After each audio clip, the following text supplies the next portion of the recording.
First annual West Michigan Comedy Explosion live here at Park Theater, Holland, Michigan.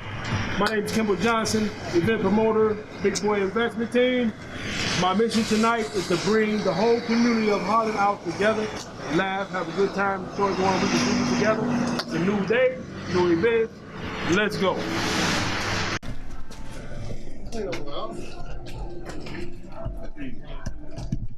Big boy in the building. What's up, brother? What's up? What's up? Jerry Wilson. Harry, nice to meet you, man. Boy team. Yes, Holland, we're here. Let's go. Yeah. Right now, I give you the man of the hour, BBI's live event promoter, Mr. KIMBLE Johnson, ladies and gentlemen. Mr. KIMBLE Johnson. Hey, how y'all doing tonight? We want to thank you for everybody for coming out to this event, first annual West Michigan Comedy Explosion. I'm KIMBLE Johnson, live event promoter of BBI, Big Boy Investment, Big Boy Team in the house. All right, so first of all, I want to thank you all for this, for coming out.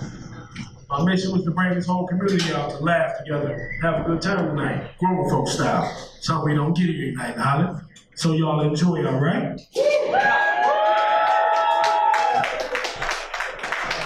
All right, so let's go.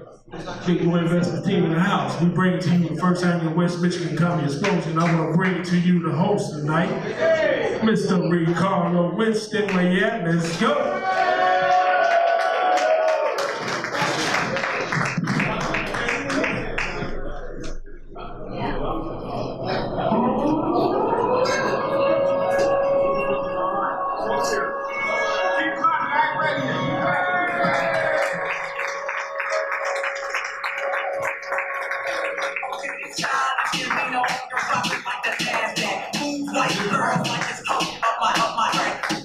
All right, that could have been smoother, but fuck it, how y'all doing tonight? Okay, y'all halfway there, let's try it again. How y'all doing tonight? That's more like it, Give it up for my Uncle Kimble. Kimble, straight off the grill. I like them ribs, boy. I like them ribs. Thank you guys for coming out to the West Michigan Comedy Explosion. We're gonna have a good time tonight. We're gonna laugh. But first, I need to test y'all because sometimes the comedians ask questions of the crowd, and we need to see if y'all paying attention. So y'all ready to laugh? Yeah! All right. Y'all ready to have a good time? Yeah! Okay. Who brought the boyfriend or girlfriend out tonight? Okay, so cool. I got a lot of options for after the show. What's up?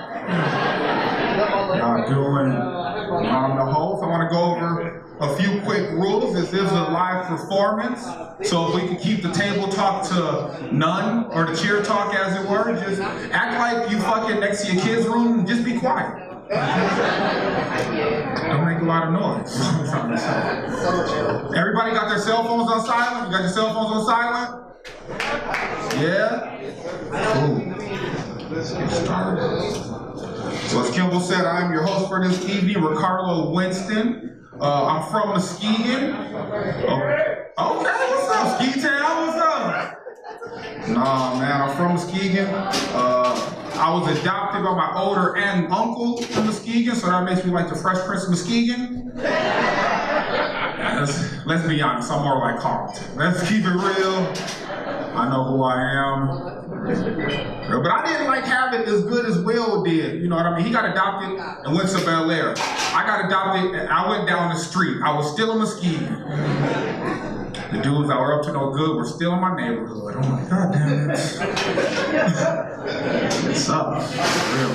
I'm proud to be from Muskegon. But the only thing I'm not proud of about Muskegon is our strip clubs. Y'all ever been to a Muskegon strip club? Yeah. Good, don't go. That shit is disgusting. For real. We got a strip club in Muskegon called Murphy's. Ew. For real, that sounds like a cop bar in Chicago or some shit. I ain't going to Murphy's to see no titties. That's what I'm getting at. Yo, nah. I'm not a big strip club goer, guys. I'm not big into strip clubs. But when I do go to strip clubs, I like to go to nice ones, you know, where you go in there and it smells like the dancers' names, like jasmine and cinnamon. Nice in here. Smells clean. Like at night strip clubs, the DJ gets on the mic and he's like, all right, put your hands together. Coming to the stage, Maserati. I'm like, ooh, shit, I ain't never seen a Maserati before. I'm excited for that. Man, give me some ones. How about the tip? Give me some ones. I don't have the same experience when I'm back home in Muskegon. Like, you go into a Muskegon strip club and it smells more like hot dog water and regret. I don't know if you've ever smelled that. It's a pungent aroma. Real in Muskegon, the DJ gets on the mic and he's like, all right, put your hands together. Come into the stage, Buick. Gross. My uncle got a Buick. I ain't paying for that shit. You know, I ain't paying for that. Real though, man. My family's crazy back in Muskegon. Y'all got crazy family out here in Holland? Yeah, some of y'all are the crazy family. I can tell by looking at you. No, man, my family crazy. My brother just came home for what he calls an extended vacation, but the court system calls prison. No, he just got home. But when he got home, he kept asking me like weird questions. He was like, hey man, you got any special movies? I'm like, what are you talking about? He's like, come on, man, you got any adult features for me, you know? I was like, I don't know what you mean. And one day he just got mad. I was like, nigga, you got any porno tapes? I was like, tapes? No. I don't have tapes of anything anymore.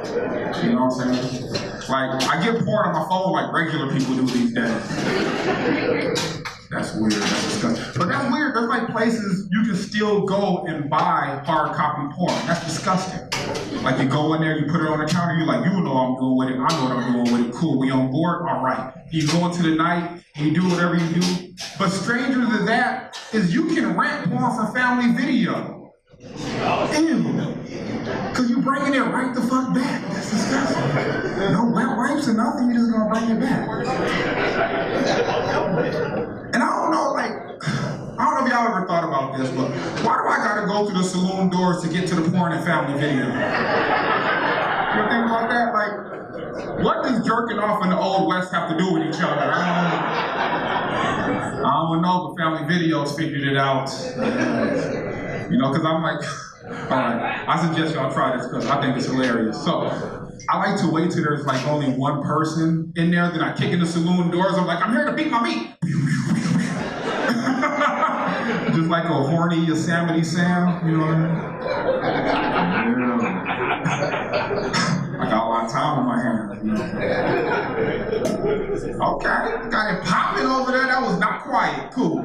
No, I think he's paying me, so good job, son. Man, that's my life. I love it. I've been doing comedy for like 3 years, guys. Okay, we got one person like anniversaries, cool. We've been married a long time. Anyways, no. I've been doing comedy for like 3 years, but my goal is to be on TV ultimately, and I have what I think is a pretty good idea for a TV show. All right, let me run it past you guys. Okay, so, all right, check this out. Don't tell nobody after this one. Okay, so I dress up as a middle-aged white man, and then I have conversations with closet racists. Then at the end of the show, I reveal myself. We call it, no, say that shit again. Y'all think it will work? Pitching it to BET next week. I think it will work. You don't want to be on TV, guys, but I'm worried that I'm not like a good-looking enough guy to be on TV. I feel like you gotta be good-looking to be on TV. And ladies, I get it. You know, I'm very self-aware. You know, like I'm on the upper end of regular-looking dudes. You know what I mean? Like a girl will give me a second look, but that second look is usually disappointing. Keep walking, girl. That's my life. I want to be hotter so I can accessorize more, so I can wear more, you know, accessories in my fashion, because like a good-looking dude, they can wear whatever the fuck they want, and it works. Like, you see a good-looking dude in a fedora, you're like, you know what I'm saying, he paints sunsets, or he's in a band, or some shit like that. You see a chubby dude with acne and a fedora, you're like, he sleeps in his mom's basement. He does. That's what's happening. I want to be able to take more fashion risks. I do. Like, I overestimated how good looking I was when I ordered this watch. This watch is made out of wood. Nowhere near hot enough to pull this watch off. Like the first time somebody saw me with this watch on, they were like, nice watch, faggot. And I was just like, Mom, come on. I think it brings the outfit together. I tried, I did. It's my life, it's fucked up. Fucked up. I'm getting older too. I don't like that, because your body starts to change when you get older, and I don't like all the changes that are happening. Like, be honest with you guys, I don't like the fact that everything jiggles when I brush my teeth these days. You know, before it was just the arms, but now the toes getting involved. I should be worried about that. I'm like, God, the toes too? Shit. Probably should do a sit-up or something, I don't know. I'm getting older, guys. I know I'm getting older because I'm getting to the age where I can feel it in my bones. You guys know the feel it in the bones sense that old people have? They be like, baby, you better take an umbrella, it's gonna rain. Nah, grandma, it's 80 degrees and sunny. I can feel it in my bones. You know what I'm saying? Sure enough, it will rain. You be like, God damn, I should listen to grandma. I should have songs. For real. But I'm like 35, so my feel it in the bones sense is way less useful. Like, I can go into a building I've never been before, and I'm like, they got shitty Wi-Fi in here. I can feel it in my bones. Fuck, I got Sprint. This is gonna suck. For real, man. You get older, things change. You gotta start admitting things to yourself, fellas. We gotta start admitting things to ourselves. I probably shouldn't tell a room full of strangers this, but I feel like we family at this point. Guys, I'm to the age that I know I can no longer handle 20-year-old vagina. For real, I can't do it. Like if a 20-year-old came up to me after the show and was like, Carlo, you were real funny, let's just go back to my place or whatever, you know, I would go. But I would look at her vagina the same way backyard mechanics look at new engines. Just like, ooh, it's awfully tight in there. They don't give you a lot of room to work no more. Shit, they used to have more room to work. You get your hands in there, you can work. I can't, you know, what a carburetor? Ain't no more carburetor? Oh, no more shit. Okay. I need to go find a pamphlet or something. What do you say? They do what? They squirt. Oh, shit, the 83s weren't doing that shit. This is new shit. I don't know how to service this motherfucker. I don't.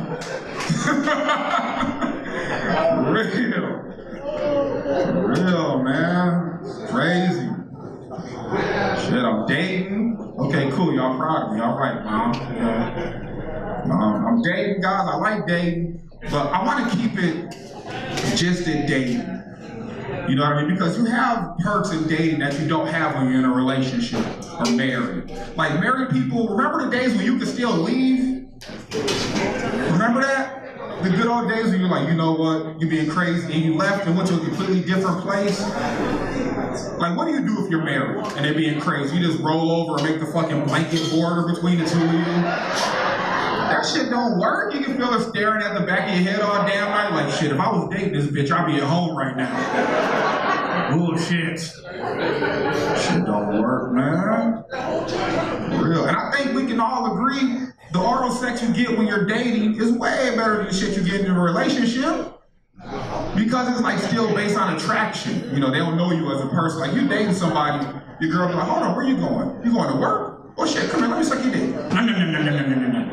Okay, so if she's doing it right, it probably shouldn't sound like that. But when you're in a relationship, the shit's obligatory. It's like they have to do it. Like you go to your girl, she's like, you want me to do what? Is it your birthday? Is it your birthday? Come on, nigga, give me a dick. Hurry up. Like, don't nobody want no head after they say, come on, give me a dick. I don't want that. I don't want that relationship head. That ain't nothing but a wet hand job. I want that. I want that dating shit. Dude. Oh, y'all fun. I like y'all. Cool. I like y'all. Another reason, like, okay, this is about to take a weird turn, but like another reason I really don't want to be in a relationship because I don't want to be in love anymore. I don't. Like that's too much pressure on people. Love? Ugh. I'll break it down for you like this. Nobody's ever killed anybody that they kind of like. You know what I mean? You ain't ever been on the first 48 like, why'd you do it? Why'd you kill her? She was cool. Like, that's not an answer. It's like, I loved her. You know, bitch had to go. The fuck? Don't love me. Just, what's up? Dap me up when we see each other. Don't. Fuck that. Yeah, love. Relationships are crazy. I feel like when I feel like when you're in a relationship, your porn habits gotta change. I do. Because like porn is one of the leading reasons that people break up because they get these unrealistic expectations of what they want. Like you watching a porn, you like, hell yeah, I need some nipple clamps, baby! Get on Amazon, get us some nipple clamps, you know? And then you come, you know, like the nipple clamps come and you put them on, you're like, fuck, this is stupid. This is... Like the only reason the porn you watch is good to you is because you're watching it on like a Saturday night, you know, when you're all hyped up. Watch that same porn on like a Monday afternoon after a conference call. You're gonna be like, so this is what it takes to get me off these days. Oh, this is disgusting, I need help.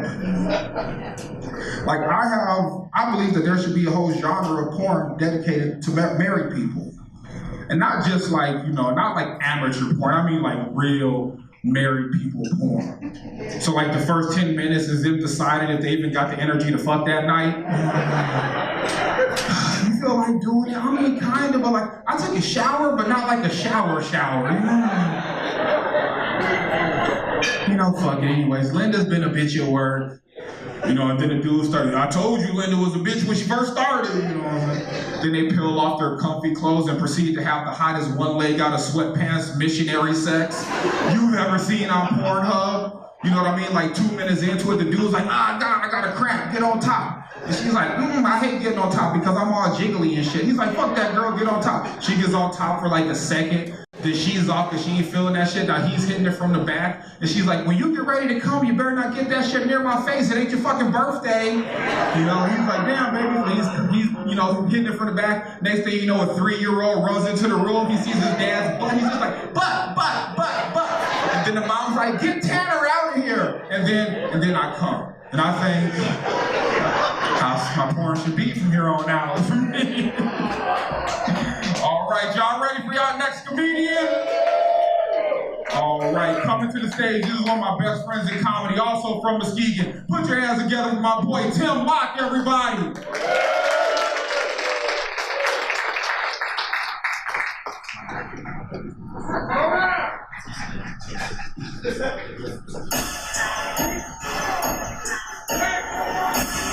This is not my song, but fuck it.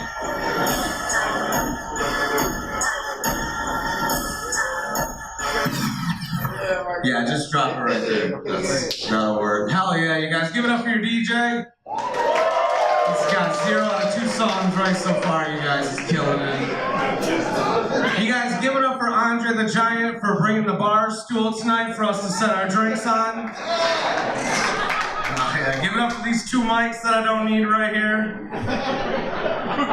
Fucking give it up for your host, RICARLO, everybody. Good finally.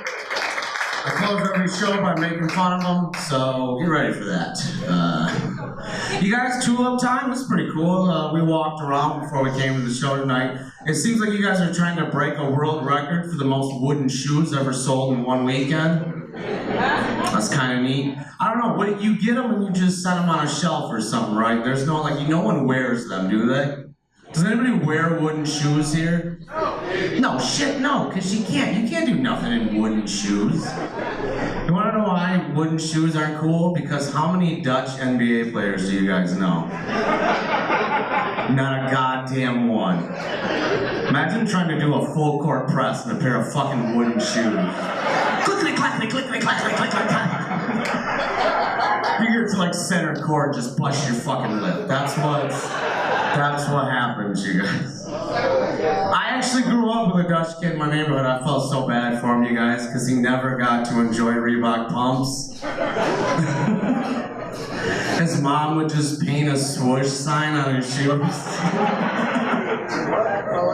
There'd always be that one asshole kid at school, like, what are those, Nike wood splitters? I was that asshole. No, and I felt so bad for him, because what can you do in the future? Like, what if you want to be a secret agent? You can't be a secret agent wearing wooden shoes. You're trying to sneak up to record a conversation, you're just like, clickety, clackety, clickety, clackety. They're like, I heard you a mile away, motherfucker. Can't spy in wooden shoes, you guys. You guys, it's gonna get wild. I'm just gonna give you guys a heads up. Me and my girlfriend would like to do a lot of pranks. I don't know how many couples are here like that. You know, you kind of give each other shit every once in a while. I've been doing this new prank with my girlfriend where I slowly been trying to addict her to crack by blowing hits in her face while she sleeps. I think I won because she's addicted now, you guys. I'm addicted. I don't know if I've really won though, because now I'm addicted to crack, you guys. And we're way behind on our bills. This is a lose-lose situation. When I say it out loud, it seems like a lose-lose. I thought it really was cool, and now it's just a lose-lose situation. Like, we're gonna lose our house.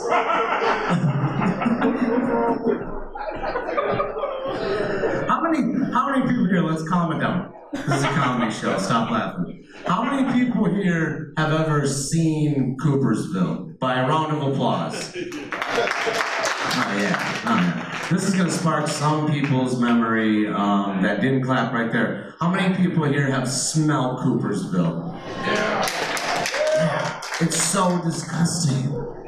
And for the people that have never smelled Coopersville, okay, like imagine a cologne and the three main ingredients are cow shit, pig shit, human shit.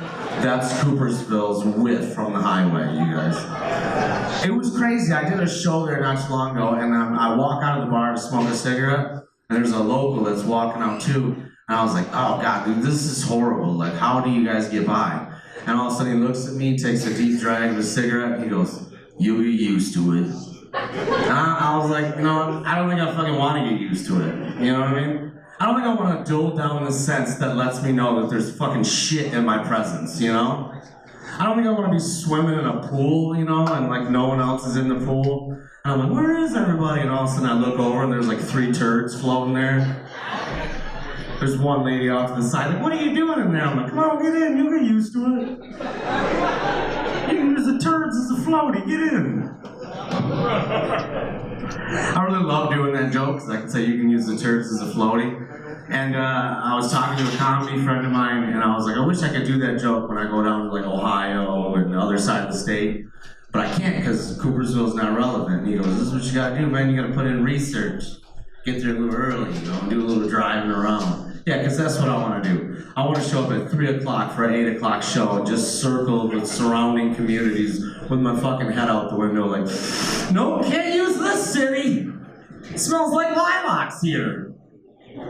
No, you guys not cool with lilacs? It's tulips, right? We gotta go with tulip jokes. Let me try it again. No, can't use this city. It smells like tulips here. Right, I got a 1 right. You know what? A right is worth 40 laughs to me, you guys. Fuck it. I don't care. But look at our house with my girlfriend lately, you guys. Obviously not in Coopersville. And the craziest thing, like, it gave me the opportunity to meet the first person I've ever talked to with Tourette's. We found out, like, just out of nowhere. We were in the middle of, like, a showing. I feel like the agency should have got a hold of me and gave me, like, this heads up. Like, hey, I just want to let you know, his name is Matt. He's about 5'9", drives a Prius. Occasionally, he's going to yell shit at you. You know what I mean? We were, like, right in the living room, and he's talking about the windows and stuff, and then just out of nowhere, he just goes, fuck shit, balls, ass, piss, and kicks the leg out. And I didn't know, you know? No one gave me a warning. I thought he was, like, quoting Tupac lyrics. I was like, oh, yeah, that's my boy. Rest in peace, Mike Lily. But like, you can't get mad at him for his little tics, you know what I mean? Because he's such a genuinely nice guy that, like, you could be in the middle of looking at a marble countertop and he yells out shitballs. I don't care if you're an 80-year-old woman that's a super Christian, you still go, bless his heart. Bless his heart. It's crazy too, because he just doesn't yell profanity. Like I found out at the second house that he also yells nice stuff. I open the door up for him, I'm holding it, and as he walks through, he kicks that leg out, he goes, "Thank you!" I was like, "Oh shit, you're welcome." It scared me a little bit. And the hardest thing isn't making fun of him, you know, I never want to make fun of him. The hardest thing is like not yelling something out after he does. I feel like I get that golden ticket, you know what I mean? Like all of a sudden there's these women walking by on the sidewalk and he does those shit balls! And I was like, "Fuck yeah!" And the ladies were like, "That's uncalled for." And I was like, Matt's got Tourette's and I've got diabetes, so I don't know what the fuck you can do about it. You know, what can you do about it? By a show of applause, how many people have kids in here that they escaped from tonight? Oh yeah, oh yeah. I knew at least one of you had kids in here because I seen them sitting out in the parking lot in a minivan when I pulled up. Hey, hats off for giving them a tablet, you guys. They're not even gonna notice you're gone. Till the battery dies. Then it's Armageddon in the minivan. I got two boys, two crazy kids. I got a 10-year-old. He's been doing this thing lately. I don't know if any other parents have got this, but he calls me bro. It's like I'm a classmate or something. Like, he come up to me like 3 days ago. He's like, "Hey, what are we having for dinner, bro?" I was like, "Dude, stop doing that." He goes, "What do you mean, bro?" I go, "Stop calling me bro." He was like, "Why?" I go, "Because I put food on your table, I put a roof over your head, I put clothes on your back. The least you can do out of respect is call me dad." Like, I didn't like it, you know? And he got that look on his face, you know, when your kids know, like, oh, geez, I've really been being a jerk. And he leans in and he gives me a hug, you guys, and he whispers in my ear, "Whatever, bro." Whatever. I like broke out of the hug. I was like, "You son of a bitch." He's like, "You can't call me that." I'm like, "Yeah, I can. I know your mom." He used to be married to that bitch, remember? Remember that one? I get a couple awes. "You're that bitch." I'm playing. We'll talk, man. Oh. I got a 13-year-old son. He called me like 3 days ago. 98% of this story is true. He called me like 3 days ago and he's like, "Dad, I need you to come pick me up at school." I go, "What's wrong, buddy?" He goes, "I had a booger and it was in my nose and I sucked it through and now all of a sudden it went into my throat and it's stuck in my throat and I can't breathe." And I was like, "Suck harder," and I hung the phone up. About 10 minutes later, the school calls me again, and it's the office lady. She goes, "Colin's back down here." I go, "I figured." She goes, "There's something wrong. He says he's having a hard time breathing." So I was like, "All right." I had to leave work anyways. I had to go to a doctor's appointment. I was like, "I'll swing by and pick him up." So I pick him up. I start heading towards the hospital. He goes, "Where are we going?" I go, "We're going to the hospital." "What are we going to the hospital for?" "Buddy, if you can't breathe, we gotta run as many tests as we possibly need to find out what's wrong with you." He goes, "What kind of tests are you talking about?" Suddenly the wheezing that he was pretending to do started to ease up a little bit. I go, "I don't know, man. They're probably gonna take some blood, like, I don't know, 2 liters, not a shit ton. Not a shit ton. 2 liters, that's a lot." I go, "If that doesn't work, they're gonna have to send robots down your throat to see if they can find the booger." He goes, "Well, what kind of robots?" "Just little ones, you won't even feel them. They'll just be crawling all through your body." He goes, "What if that doesn't work?" I go, "Worst case scenario, they gotta cut your throat open." At this point, you guys, I'm full in. I'm fucking full in at this point. I can't go any further without being a shitty parent. He goes, "Dad, I'm fine. There's nothing wrong with me. I got the booger through." I go, "You son of a bitch." He was like, "You can't call me that." I'm like, "Well, I already fucking went through this with your brother. I can't remember. Yada, yada, yada." It's cool. I gotta give a shout out to my mom, you guys. I don't think I could have took care of 2 kids all by myself for like 3 years if it wasn't for my mom. You know, Mother's Day is coming up, so this is my shout out to my mom. I'm moving into an apartment. My kids have these 2 goldfish that they absolutely love. It's like a family pet, you know. And they leave for school one day. I go to shut off their light in their room, and the goldfish is floating belly up. And I'm like, oh no, this is gonna like break their heart, you know? And so I do what I only could think to do, and I call my mom, and I tell her the scenario, and my mom goes, oh God, this is such an easy one. And she's like, you just replace the dead goldfish with a new goldfish that kind of looks like the old goldfish from the place where you got the old goldfish. And I'm like, oh shit, yeah, that's not a bad idea. And she goes, it'll work, they're still young, they're kind of stupid. I started thinking back to when I was like 10 years old, and we had this golden retriever named Rocky. And I remember he didn't feel too good, and me and my brother went to school one day, and then all of a sudden, we get home, and suddenly there's this like rambunctious Saint Bernard just fucking strolling through my yard, and I'm like, look at Rocky, he's got his energy back. And I thought to myself, me and my brother were so stupid. So I'm like, this gotta work, you know what I mean? So I do the deed, and my kids, they get out of school, they come into their room, they flip the light on, I got the fingers crossed, and all of a sudden here's this Saint Bernard just a flapping away in their goldfish tank, and my son's like, look at Flipper, he's going crazy. And I was like, this boy may be retarded. I wanna go ahead and end on this, you guys. I said I was gonna talk some shit about RICARLO before I got off the stage here. Really good friend of mine. He actually just agreed to help me pull off one last prank after I die. And I'm gonna throw it out there, the idea of it, and you guys tell me what you think, okay? Sound good? Yeah. All right, cool.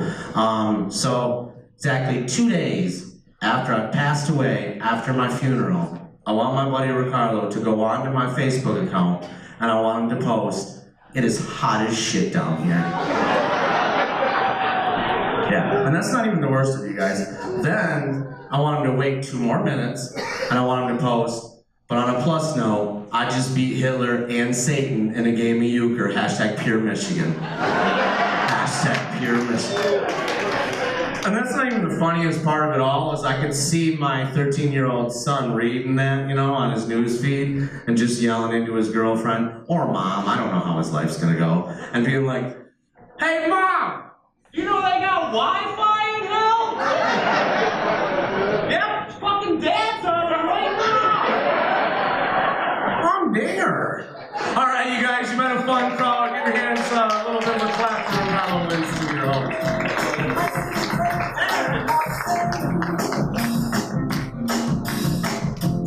Keep it going for Tim Locke, everybody. All right, y'all want to keep this thing going? Y'all ready for the next comedian? All right, coming to the stage, this man is very funny. From Grand Rapids, he tours all over the country. Put your hands together for Luis Valencia, everybody.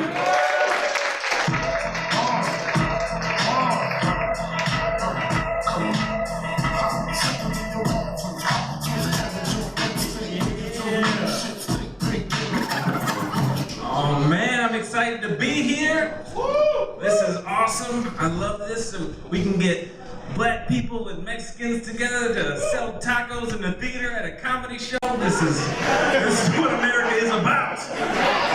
Love it. Man, travel all over. It's awesome. Now, man, you guys can probably tell just by looking at me, I'm a great swimmer. Yeah, I always have been. Because on my very first lesson, my dad just threw me in the water. Yeah, and it really was sink or U.S. citizenship. Not a hard decision.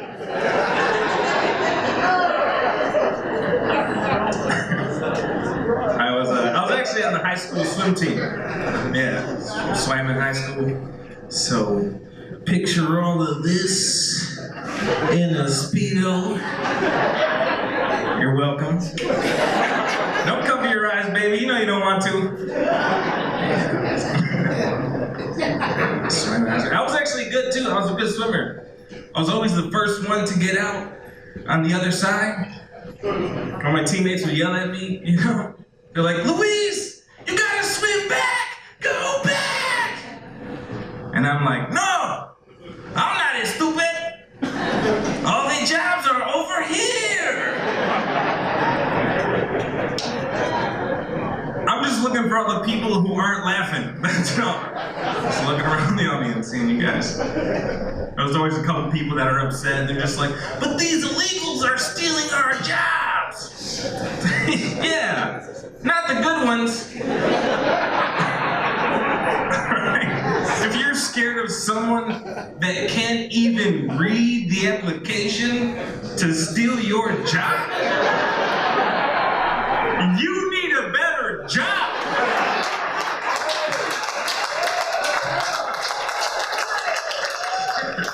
They're doing you a favor. Oh, paranoid. Like you're never gonna hear of a CEO that's been replaced by an immigrant that swam over here with laminated resumes and cover letters. It's not gonna happen. That'd be kind of funny though. I'd be like, Manuel, can I put you down as a reference? I want to be in upper management. That's not happening.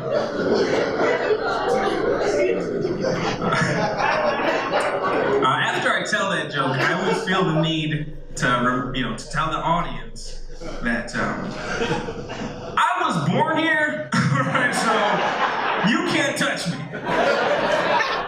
That's right.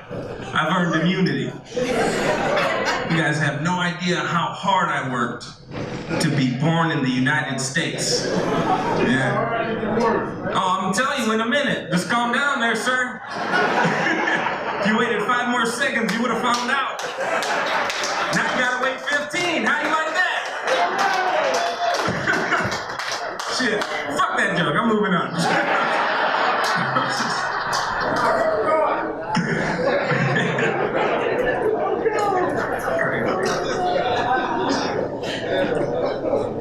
Don't even remember what the fuck I was talking about. Yeah, that's crazy, man. My dad came here from Mexico. My dad's from Mexico. He came here when he was 20 years old. Yeah. So that means every time he had a wet dream, I was sitting in the corner of his balls like, not yet! Not yet! Not until Michigan! I ain't coming out till I see snow.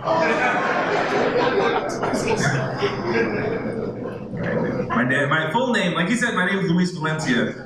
Some of you guys might be wondering, my full name, that my parents gave me when I was born. My full name is Luis Perez Valencia, and that's it, all right? Relax. But that's kind of messed up, because my little brother's name is Jose Jesus Martinez Gomez Gonzalez Hernandez Martinez again Valencia Jr. My parents believed in him from day one. It's not all bad. Like, he got the super cool family name, but I got the Mexican superpower. Yeah. You want to know what that is too, sir? Mexican superpower. So some people are able to instantaneously convert miles into feet and inches. Well, I'm able to convert pounds into fruits and vegetables. Yeah. I actually found out in a job interview. Yeah, they asked me, can you lift 50 pounds by yourself? Like, that's only 42 cabbages. I can pick up 1,500 cherries all day. They hired me on the spot. Yeah. I'm proud to say, I'm in a new office position, and I stole it from a white person. You guys are not happy at all. I can see that. Look, if it makes you guys feel any better, I don't work. You ain't gotta worry about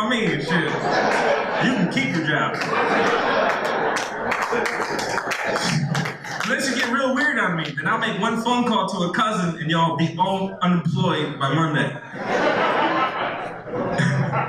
We're gonna sell them tacos. It's crazy, man. Travel all over the US, it's pretty awesome, I love doing it.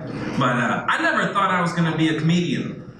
Like I didn't think that was gonna, like when I was a kid, I actually wanted to play professional basketball. That's not funny. So man, I was 11 years old at the park every day, shooting and dribbling. I was pretty good. But when I turned 12, I finally decided to stop growing. I was like, who needs to make millions in the NBA when you're taller than both your parents? So no NBA for me. Thought I'd try a sport that I was genetically predisposed to be great at. Baseball, right? I still have the high school record for most home runs thrown by a pitcher. I don't know if you follow the Tigers, but it's not a record you want. The only reason I was on the team is because all the other schools actually had good Hispanics. Yeah, and they thought they were all slick by using Spanish for their signals. That's why I'm on the bench. Yeah, I sit right in the dugout. I'm like, he's gonna steal! Not second base, your car! Better catch him before he gets home. I'm going to get some water. So I don't play in the major leagues either. I don't play in the major leagues. Thought being a stand-up comedian would make me better at like talking to women. It doesn't. It doesn't. I'm trying other stuff though. Like I read this article, and you guys can use it too. There are single people here? A couple single people? Yeah. Damn, no. I feel like all the girls are like, I'm not telling you I'm single, you're gonna talk to me after the show. You're right. Right. I don't even have a joke for that. I just wanted to see where the ladies at. No, it's fine. No, I read this article, and it was called Look Better with Posture. Crazy, right? And it's easy, because all you gotta do, this is all you do. You straighten your back, broaden your shoulders, and keep your chin up. You know, so like now, I feel like a confident fat guy. It should have been called Look Better with Posture. Results may vary. I did some research and I found that for me, I actually need my chin level. And then I squeeze in my shoulders. I lean in to hover over the gut. And then 38 degrees to the left and bam, ladies. My good angle.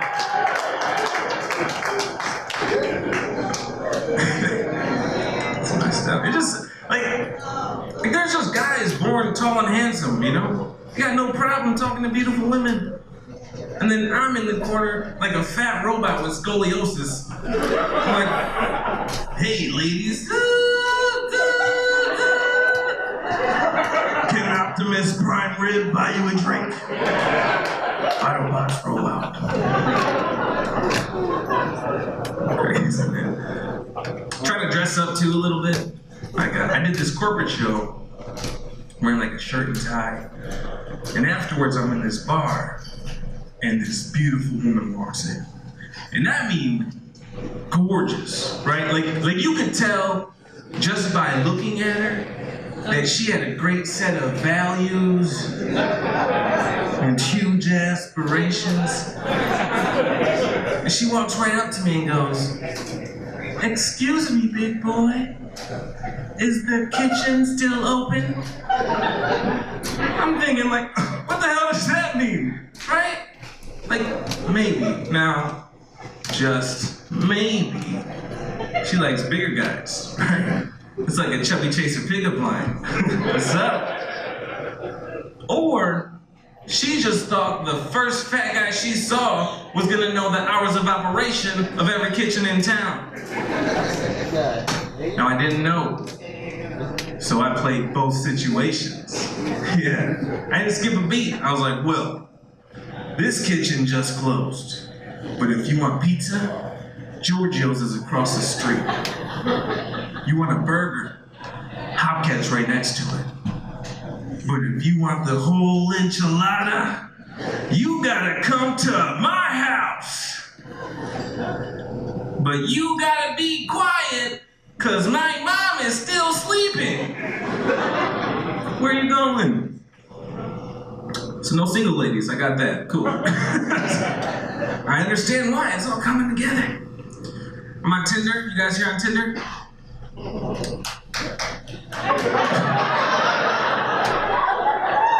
Who here smokes weed? We smoke weed in here? Why didn't I start with that? What the hell? You guys are here drinking. I'm not even like, you guys are here drinking, that's cool. I'm not a big drinker, but I love smoking weed. And weed's better, like marijuana is better for you. It really is, you know? Like, if you have epilepsy, it'll stop you from having seizures. That's medicine, right? Yeah. The only shakes that alcohol stops is from alcohol withdrawal. I'm freaking out, man. I'm not gonna make it. Jack Daniels saves the day again. Let's get back to work. It's crazy, man. Even recreationally, too. Like, I'm 26 years old, but a lot of my friends still party like they're in college, you know? And they brag about it, too. One of my friends was like, dude, I got so wasted on Saturday. I got in a fight. I puked twice.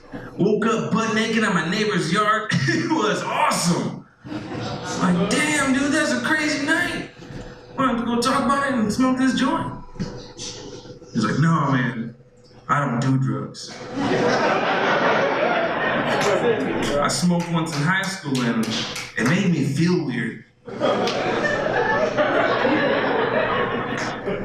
All right, from that story you told me, you just committed 2 felonies.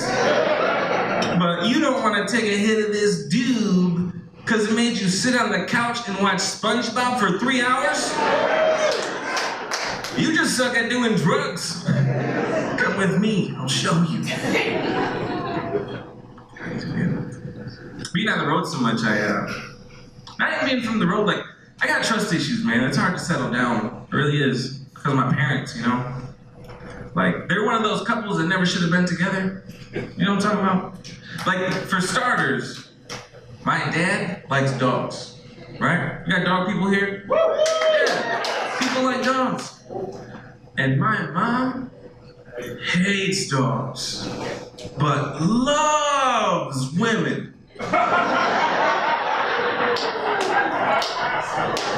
Yep. For those of you wondering why everyone else is laughing, my mom's a lesbian. Alright, that's we're all on the same page. I'm just saying you can see how they weren't a good match. You know? My mom's more of a cat person.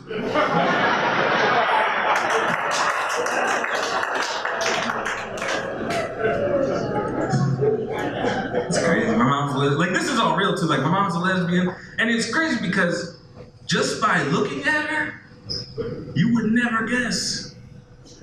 You know. Yeah, just picture me with shorter hair, a cigarette, and Bud Light. That's my mama right there. I love that woman. People used to make fun of me in high school for it though. And like, you know how kids are stupid, they have like those stupid insults, like I'd come into class and they'd be like, ha ha, your mom's gay, you're gay, everybody's gay. It's like, no, I'm not gay. And you can tell I'm not gay. I mean, look at me. I never go to the gym. No, you gotta be strong if you're gonna bang another dude. Yeah. Look, I don't know how people become gay. I just imagine 2 buddies just start wrestling. And then whoever loses, loses. And then has to get up and do the dishes? No. That's where I lost you. You can rape him, just don't make him do the dishes. You're a savage, Luis. She used to take me to gay pride festivals a lot. Anybody here ever been to one? All right, Holland, that's cool. I used to try to like bring my friends along and like they would catch on right away. They'd be like, hey, you want to come to the park with us? It'll be fun. And they're like, no, because if I go there, that means I'm gay. It's like, no, unless you're gay. Like, it's not a membership drive, all right?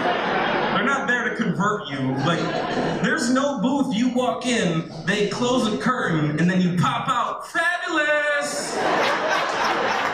Bring me my pearls. That booth does not exist. I've looked for it. It's pretty good at Where's Waldo too, so. It's crazy, man. I just never got like, there's always people like protesting, you know, people always yelling and stuff there. And I never understood that, you know? They're not doing anything that we don't want to do, right? How does a man's penis and a man's butt condemn you to hell for all eternity? But a man's penis and a woman's butt, well, that's just a birthday favor, baby! Come on, you only turned 40 once, you fell asleep last year, remember? Hey, I'm Luis Valencia, thank you guys. You guys have a good night.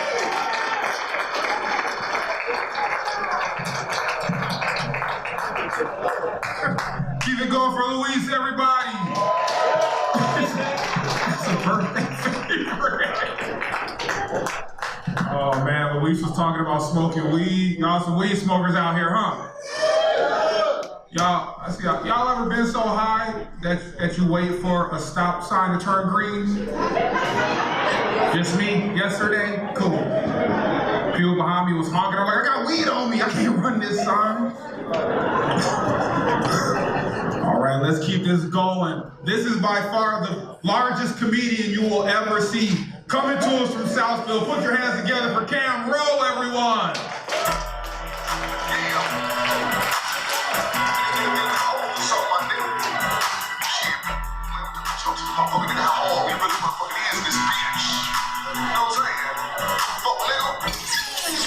What's up, guys? Oh, y'all, you better say what's up, y'all? All right. You guys staring at me like I'm security or some shit. And before I get started, I know some of y'all staring at me and got some questions. I got answers. I answered question number 1. I'm 6'9", you guys. Ow! Ladies. Answer question number 2. Size 19 shoe. All right, check it out, baby, check it out. Why are you looking, sir? Answer question number 3 is bigger than yours, motherfucker. He's like, no shit, Mr. Big Black Man. I'm in a good mood today, y'all. Really, really good mood. Give it up for me. I just had a son last year. I'm really excited about that. Give it up for me for that. You know? Thank you. Yeah, I'm celebrating today because I just found out he's really mine. DNA took a little bit longer than I thought, right? Here's the thing about being a parent, though. Like, I'm broke right now. So to save money, I just send my son to my cousin's daycare. When I tell y'all it's the most ghetto daycare you've ever seen in your life, like, how do you own a daycare and you don't have custody of your own kids? She talking about daycare gonna be closed this Friday. I gotta meet with Child Protective Services in the morning. I gotta do better for my baby, man. My son loves this cartoon called Caillou. Oh, that's right, boo. That's when you can tell the parents all the moans and groans and boos and shit. I hate that cartoon, man. But my son loves it, so I gotta watch it. For those of y'all that don't know, Caillou is like this 4-year-old big head kid that feels like he can talk shit to his parents whenever he wants. But the kicker is every time Caillou talks back to his parents, this narrator comes in and interrupts the show. And you think that she's gonna defend the parents' point of view, but she defends Caillou's? Like, it's the craziest thing in the world, right? Like, Caillou's mom would be like, Caillou, time to clean up your room. Caillou would be like, no, mommy, I'm not cleaning up my room. Then the narrator comes in like, Caillou didn't feel like cleaning his room. He wanted to play with his toys.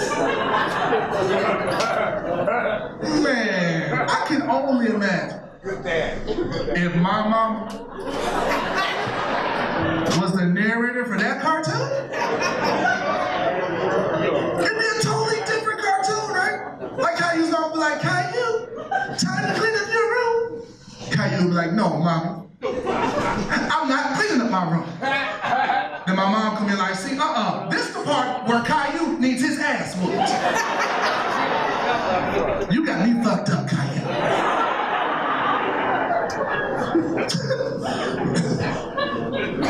But then I started thinking, like, how cool would that be to have your own personal narrator in your everyday life that would excuse you from your responsibilities, right? Wouldn't that be great? Like my baby mama called me up like, Camero, it's the first of the month. You owe me $300 for child support this month. Then my narrator comes in like, Camero didn't feel like paying child support. He wanted to go to the strip club with his friends. I would love that, man. So I mentioned earlier I was 6'9", but I'm a 6'9" guy who failed at sports, right? Let me say that one more time. I'm a 6'9" black guy who failed at sports, right? See, white people laugh, but black people, we know that's a disgrace in the black community. Well, especially in my family. I'm gonna say my family, because I come from a sports family, right? Like, my cousin Willie Crawford was 6'4", won a World Series for the LA Dodgers back in the day.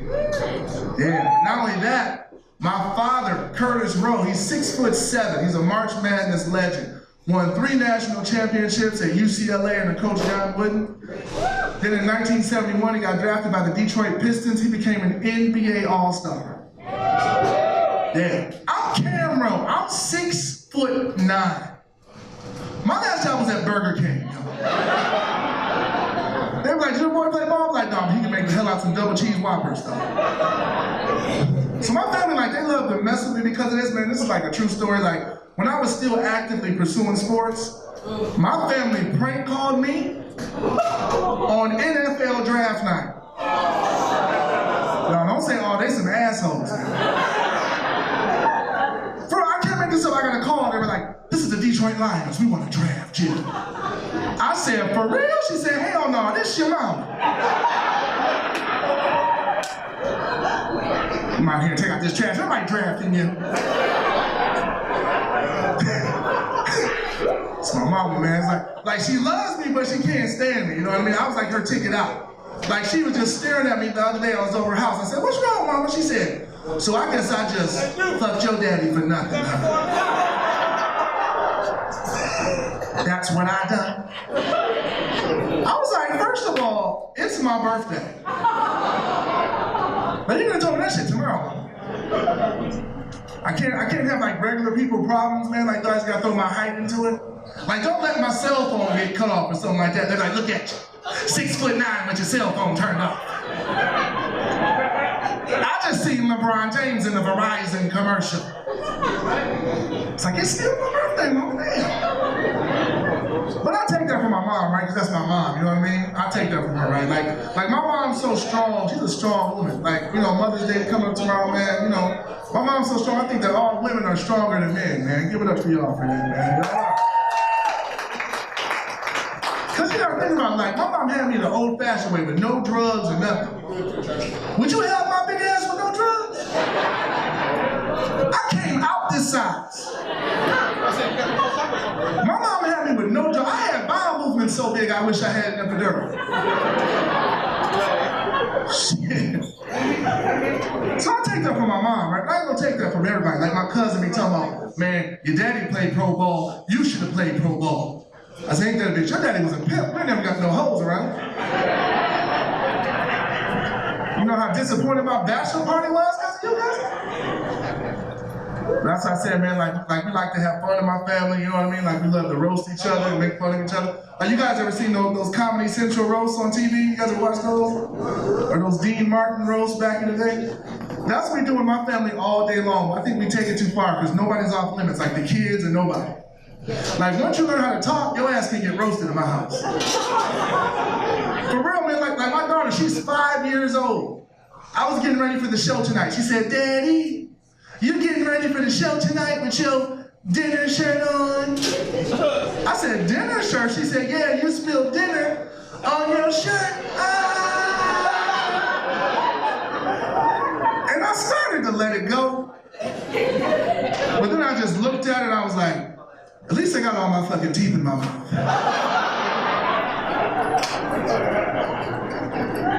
You look like a snag-a-tooth tiger, girl. What's wrong with you? And besides, you can't even spell dinner. She said D-I-N-E-R. There used to be 2 N's, but you ate one of them, motherfucker.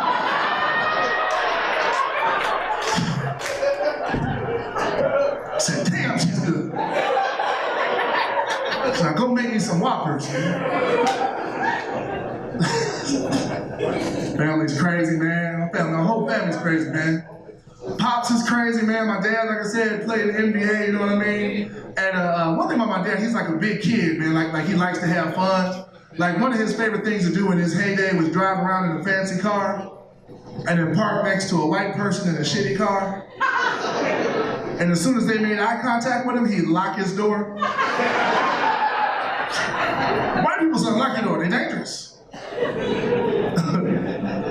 My dad's cool, man. He's more like a friend than a father, right? Sometimes he takes that too far. Like we were watching TV the other day. We were watching Beyonce. He was like, man, Beyonce, she is fine, son. I said, yeah, she is, Dad. He said, man, you know who had a body like that back in the day? I'm talking about Pa Pang Poo. I said, who? Like Pam Grier or Diana Ross? He said, no, man, your mama. That's why she's your mama, son. What do you want me to do with that information, Dad?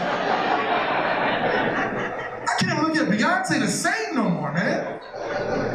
Every time I see her on TV doing that booty dance, I'm just like, no, mama, no. Gotta watch it, man.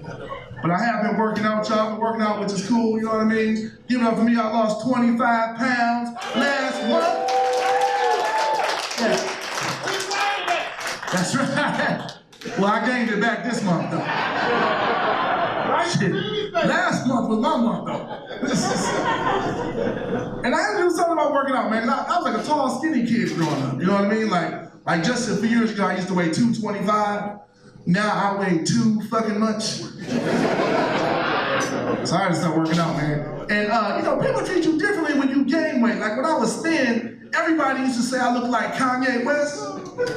This is back when people used to like Kanye West. But now they say I look like that big ass black dude from that movie Blind Side. I got white people trying to adopt me now. This is my new dad right here. That's why I knew my dick was bigger than his.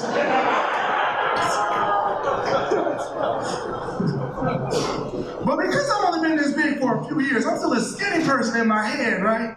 But I'm constantly reminded that I'm not. Like I was at the gym yesterday, this big old 600-pound dude comes up to me, he's like, hey man, people like me and you need to stick together. People like who, sir? You know what I mean? Like don't put me in the fat category just yet. I just got here. You a lifetime member, sir. Every time I go out to the club, man, you know what I mean? It's a group of nice, young, pretty girls like yourselves, you know what I mean? My friends always want to hook me up with the really, like really big chick in the group. And don't get me wrong, there's nothing wrong with big women at all. But don't act like I don't have options, you know what I'm saying? Then the big girl be coming up to me, you know, she be breathing on hard, like, grunting like Rick Ross. I'm like, hold on, wait a second, wait a minute. What makes you think I'm gonna just go out with you? She said, oh, I just thought people like me and you need to stick together. People like who, Shamu? I just got here. I can't eat the same no more, man. Like when I was thin, I used to go to like my mama's house, eat like 10 plates of food. She'd be bragging because she thought I was going to the NFL. She'd be like, y'all, look at my baby over there eating 10 plates of food. That's a grown boy, y'all. Now she can see me eating a small piece of cracker. She's like, look at this hungry hippo over here. He eating up all the crackers. I said, can you at least lower your voice, Mom? Because we're in church right now. This cracker is for communion, Mama. This cracker represents the body of Jesus Christ, Mama. She said, you look like you ate the whole damn apple. You look like you ate Jesus and all 12 of his disciples. I said, that's still my birthday, Mama. Damn. But the biggest motivation to lose weight, man, the biggest motivation to lose weight is I look exactly like my older brother now. Like my older brother Curtis has always been a big dude. And he's gay. But I don't have a problem looking like him because he's gay. I just don't want to look like my brother because he's an asshole. He is, man. My brother's an asshole. And this is why I say this, man. Like, I remember I was 5 years old, man. This is why I call my brother an asshole. We had a pool when I was growing up. I was 5 years old. My brother threw me in the pool, right? Jumped in the pool, pretended like he saved me and got all the praise in the world. That's an asshole, right? So, you know what I mean? And nobody ever cared that he was gay. It was never a big deal. Like, you know what I mean? Like, it was never a big deal at all. Like, my brother is such a drama queen. He would love the fact that my parents disowned him and were upset about it just so he would have a story to tell. Like, I'll never forget when he came out the closet. My mom was downstairs cooking dinner. He runs downstairs like, Mom, I got something to tell you. I'm gay. Without hesitation, my mom goes, no shit. You want peas with your carrots? My brother was pissed off, man, because he wasn't getting the reaction that he wanted. He said, okay, fine, wait till Dad gets here. That's okay, wait till Dad gets here. So my dad walks in the house, my brother does the same thing. He said, Dad, I got something to tell you. I'm gay. Now my dad got quiet for a second, right? So then the whole house got quiet. And finally, my dad turns and looks at my brother and goes, well, more pussy for me. And walked off. That's a true story, man.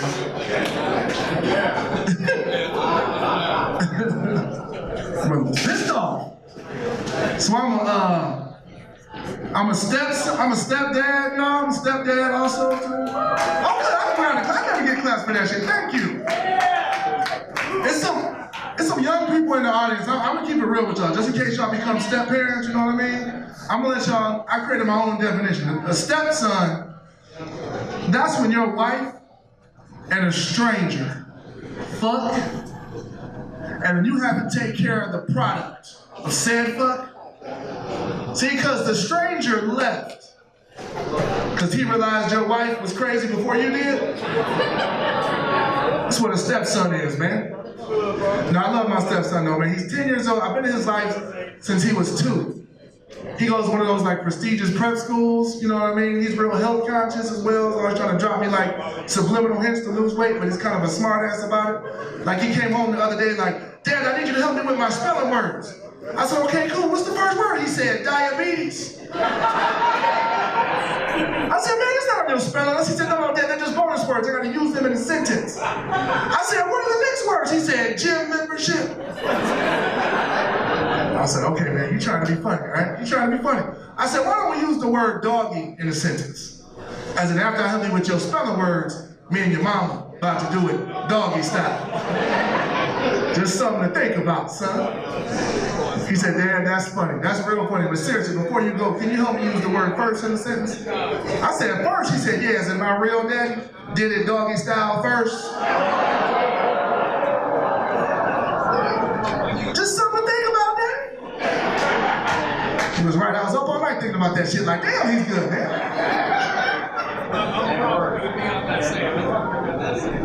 And I realized too, man, certain things, you know, like that I can't do being my size, man, you know, certain things that I can't do, certain things that I can do. Like I realized, you know what I mean? Like one of the things that I can do, I did get on that, I always have a job working as a security guard, you know what I'm saying? Like I actually got on that TV show, Storage Hunters. As a security guard, I was supposed to do 1 episode, and they kept me on for 3 seasons, man. Y'all ever watch Storage Hunters? Round of applause? Okay, about 3 people, that's why we got fucking canceled. Thank y'all. They call me the Green Mile on the show, right? Right, you know, so you know my mom was pissed off about that shit. She said, don't let them call you Green Mile. That's so stereotypical. Don't let them call you that. So then I showed her my paycheck. I said, okay, this is what they're paying me to call me the Green Mile, Mom. She said, shit, they called the green nigga for this. Let me be on the show, I'll be the green nigga's mama. And y'all having a good time so far? Everybody having a good time? Good, man.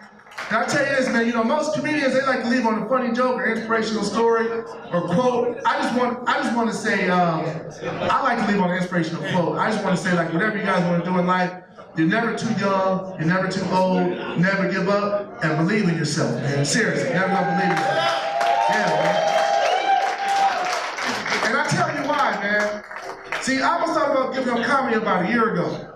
But I got a call last week to change my life. This person called me and said, Rowe, I work for one of the biggest agencies in Hollywood. And we're gonna start putting you in more TV shows, we're gonna start putting you in movies, and we're gonna make you a big star. And I was like, damn, you guys gonna make me a star for real? She said, hell no, this your mama. And that's my time, guys. I'm Rowe, thank y'all so much. Keep this going for Rowe, everybody.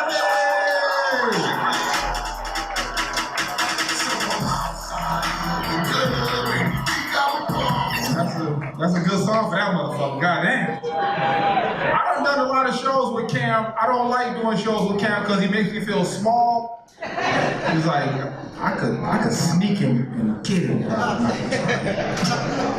All right, y'all hype? We still good? We still in here? Oh wow, that was piss poor at best. Let's try that again. We still hype? This next comedian coming to the stage is very funny. One of the first comedians I ever saw when I started doing comedy. He's from Grand Rapids. Put your hands together for the hilarious Dave Jones, everybody.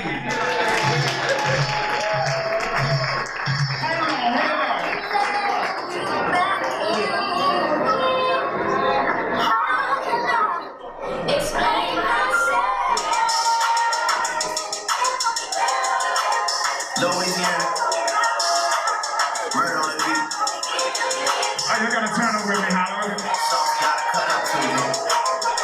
I see y'all white people. Y'all know this song. Drink your cousin and shit. Stop it. Everybody get your I'm a shorty and she doesn't want to so. Had a man last year like haven't let the pain loose, girl, so long. You can hear it. I've been cooking what you bring it to the table.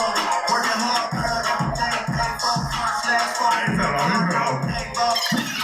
Hey, Holland, make some noise. We made it in here. Shit. I'm turned up. I'm out here celebrating. Listen, I don't know if you care about life or your life, but this is no joke. I really lost 60 pounds. I don't know if anybody care about. I don't know if you see it, but it happened. So ever since I lost weight, I'm trying to stop doing fat stuff. Like, you know when you do fat stuff, you appear fat toward to other people. Like, you ever notice how people take their jacket off in different weight classes? Like, skinny niggas just swipe their jacket off. Ain't no struggle with the jacket, no debate. It comes right off. Or like how diesel niggas who are Planet Fitness every time on Instagram, why they always peel their jacket off so you see each muscle come out there? Yo, tell them money.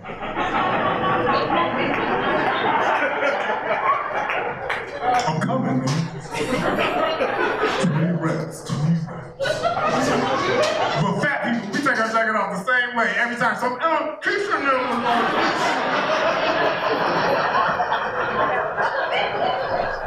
Checkers and rallies. Shout out Checkers and rallies. I like Checkers and rallies. You know what I like about Checkers and rallies? Everything at Checkers and rallies tastes like everything at Checkers and rallies. Like the fries taste like the burgers. Burgers taste like the chicken nuggets. The nuggets taste like the shakes. Same grease. That's the key. And now that I lost the weight though, I get compliments, but I don't know if they're compliments. Like, people who ain't seen me until after I lost weight. First of all, this girl, she ain't seen me until I lost weight. She saw me like she was just at my funeral last week. She oh my gosh, Dave. Oh my gosh, you're doing it. You are really doing it. You are the man. Oh, you got collarbones now. I was like, bitch, I've been had these. She's like, no, you just got those knees. Those are new knuckles. Like, no. And then I'm still stuck in between that fat but not fat. So girls wait when they look at me like, what is he? What is he? Is it pecs or titties? Is it titties or pecs? Oh, he got both. Oh, he got pitties. Oh, look at the pitties. Look at the pitties. I like pitties. Trying to live a life. I wouldn't even care about being big or celebrities are big. Like, you know who always was big? Usher. Like before the cooties. No, I used to wish Usher was big. Like back in the day, Usher halfway shirt type thing. You remind me of a girl. Like I used to want to be that Usher. But I used to think, man, if he was big, his name wouldn't be Usher. His name would be like Gushers or something like that. Songs would be totally different. Remember he came out that song Confession? Where is it? Just when it's gonna sit on straight songs. No, but it was only if you call Confessions if it was a big. It would be called Confessions for the big dudes. It would be totally different. It's just like this. Now, black people and Hispanics, y'all clap first, and then y'all join in. I'm just trying to make this show smooth. Okay. So it wouldn't be called Confessions, it would be called Confessions, it would be just like this. I'm a better confessions, just when I thought I said all I could say, got fries inside, and a hot dog on the way of better confessions. Man, I'm broken, I don't know what to do. I guess I gotta do something good with the concessions. If I'm gonna eat, then I gotta eat it all. Damn near cried when my nachos fall. I'm so low, I don't know what to do. Guess I'll eat something with them. So y'all said it in your head. Yeah, say it out loud. Niggas in the head like concessions. Not the simple, you know what I don't like? I don't like these our big celebrities out there, but they're not representing enough of the big people. What's up, world? You know him, I know him. Ross. Like that's my boy though. He out the hospital, good shit. He on checkers and rallies, good shit. And Wingstop, good shit. But he not embracing being a big nigga enough. If it was me, his name should be Big Rick Ross. His name should be Mixed Sauce and change the game. Talking about Maybach music. No, mayonnaise music. Be real with who you are. Yeah, that's all. I think I'm Big Meech. No, you don't. No, you don't. He should have came on track real. We just let the DJ hit it. We just like Yum! Yum! Yum! I'm thinking grilled cheese, maybe Gouda, Taco Bell, hallelujah! Some bacon, mixed with fries, making room for dessert with my apple pie. My rolls in the oven, Pillsbury dough, meat balling on a plate like spaghetti-o. Chef Boyardee, that's my nickname. Then tomato sauce in my big bang. Haagen Dazs, they affiliated. But Ben and Jerry, these niggas originated. Taking chocolate and caramel, now I'm innovating. It's funny you claiming this ain't chicken, I'm marinating. Come on,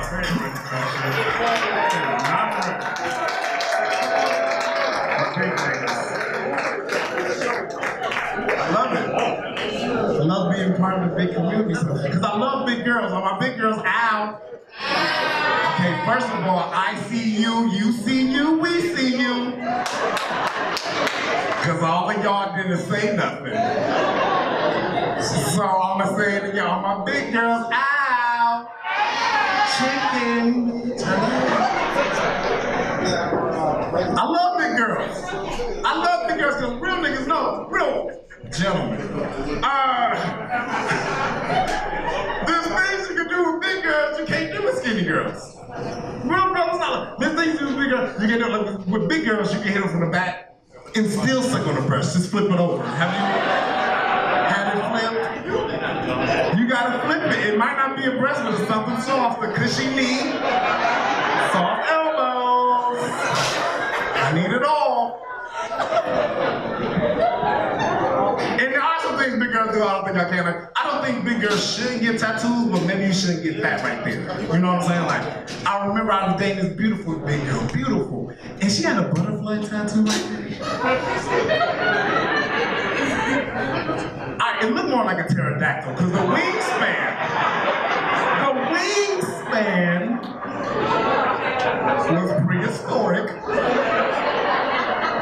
But she said it was a butterfly, and she had stretch marks coming on her back.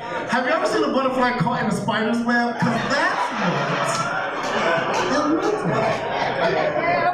And then she on the dance floor started dancing. You ever seen a butterfly trying to get out the web, and you root for the butterfly. Now, get out of there. You get out of there. And Charlotte came. Shout out to everybody who laughed at the Charlotte's Web reference. Lets me know you went to middle school. To Kill a Mockingbird, bitch. I know. Atticus, ho. I like that. I like educated girls. I'm done messing with dumb girls. Now, that's something all women should make noise. You got a little education, make some noise. Ladies, educate. Thank you. CNA counts. CNA counts. You finished the program, shit. I'm tired, girl. You know, women with scrubs for 10 years, they got 2 credits. Where you got those scrubs? Those are pajamas now.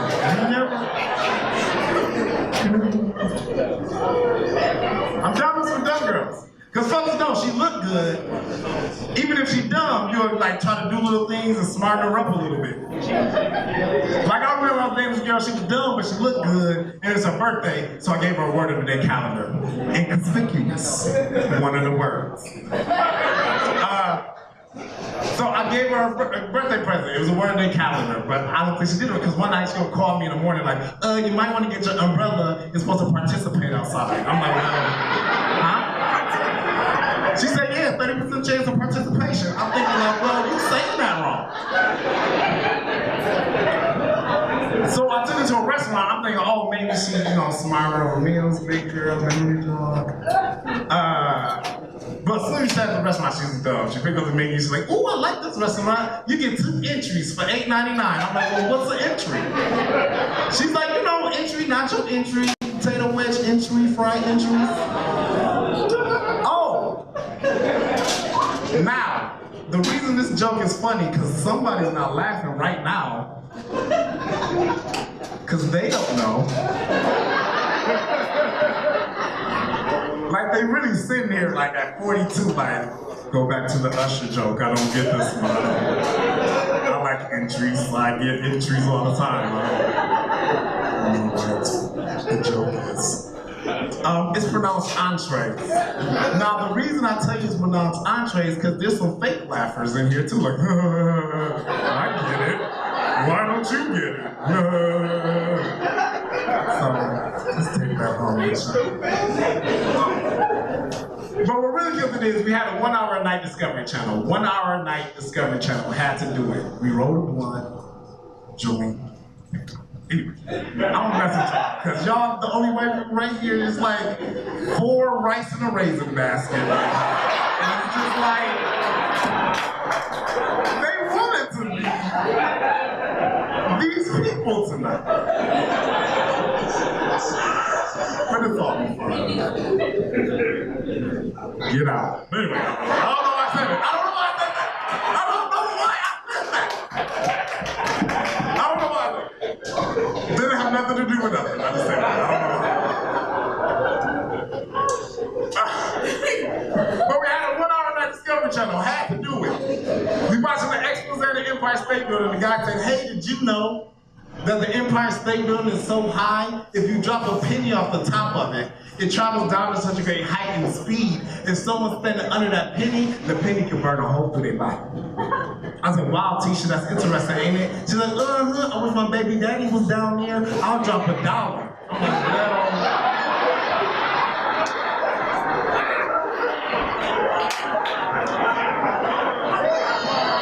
That don't work the same.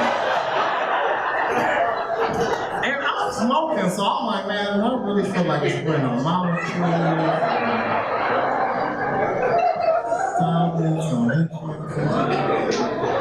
I ain't got the time.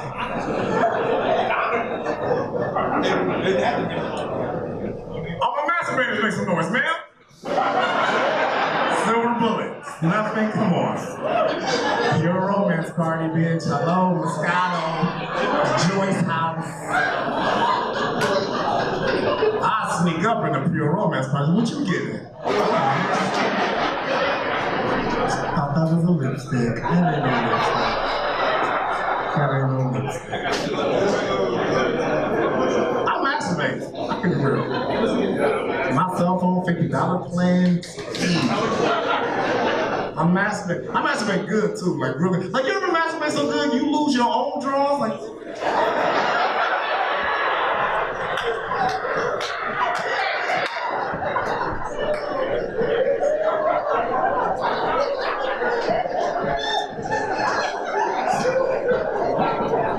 You gotta backtrack. I started in the kitchen.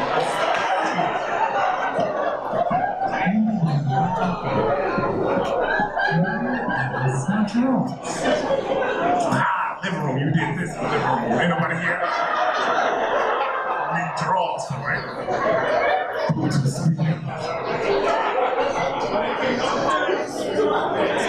I stopped jacking off my phone though because, like, you gotta be prepared when you jack off the phone because, like, you know, if you jack off, you gotta make decisions. You know, if you jacking off the phone, oh, grandma calling. Ignore her because I'm almost done. I don't know how much time she got left, but I hope 30 seconds. It was really the ringtone that woke me up because you got that guy, we fall down.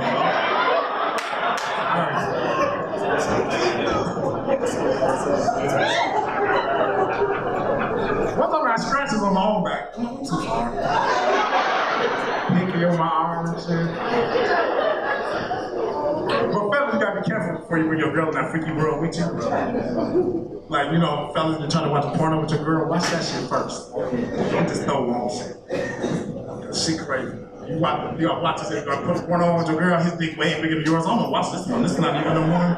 Fast forward, this that fake one. This the one. The same dude that did Avatar did this. Same dude. Fast forward. Okay, the Asian dude. This is the one I wanted you to see. Just do what she doing, but bigger.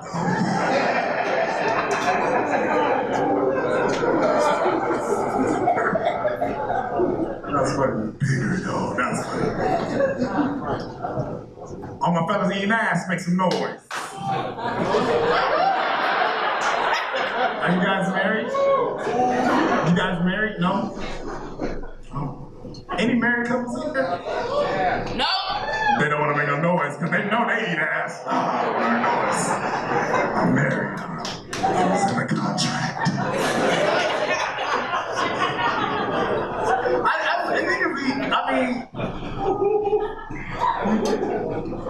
No, it's just because it used to be like I don't think it's cool enough yet. That's all. It happens, it's just not cool enough. Because if you eating it right, you accidentally fall.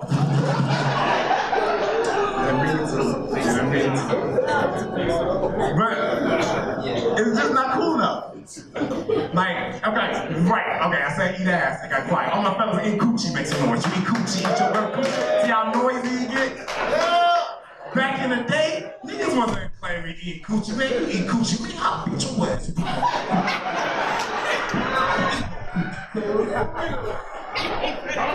Now that's how niggas say hello to you in inboxes. Like, you want that coochie egg?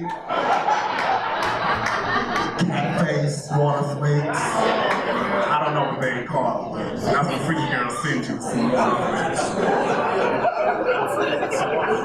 Your water flakes. I know what's popping. No.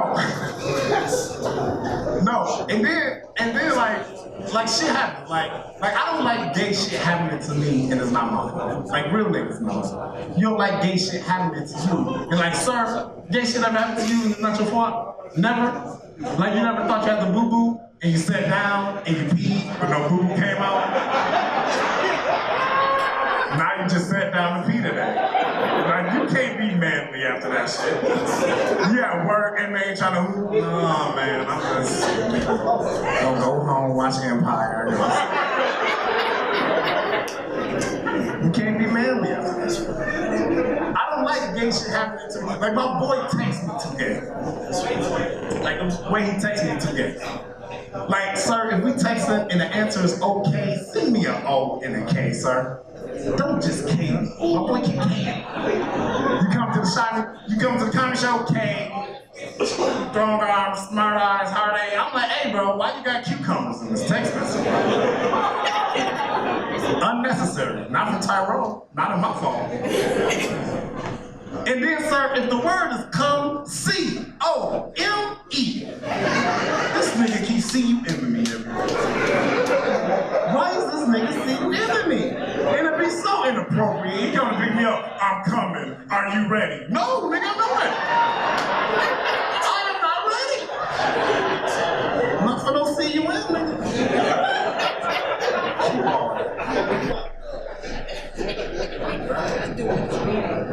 But I love big girls though. And I think there should be more songs dedicated to big girls. Like there's songs out, but I don't think they like there's like one Childish Gambino song that's stay woke. No. It's called Redbone. But I think it should be songs for big girls. Call it Big Bones. Just for big girls, so you build their confidence up. Because they want y'all to feel, damn, I'm pretty. And only my 80s babies I get that joke. TLC, she's eating cake. Anyway.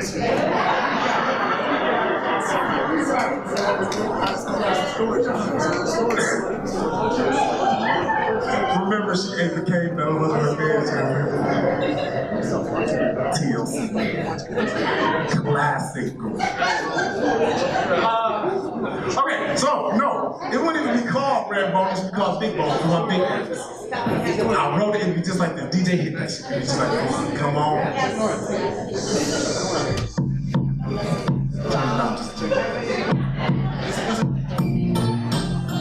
Because you gotta catch that big girl when she's feeling sad, looking in the mirror like, I don't like this outfit, just stop her. Be like, hey. Nah, we ain't gonna do that today.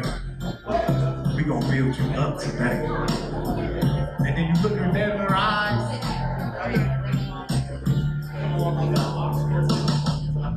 Big boys. I love it when I watch you taking big bites. I catch her in the kitchen after midnight. I think she bought to make some pie.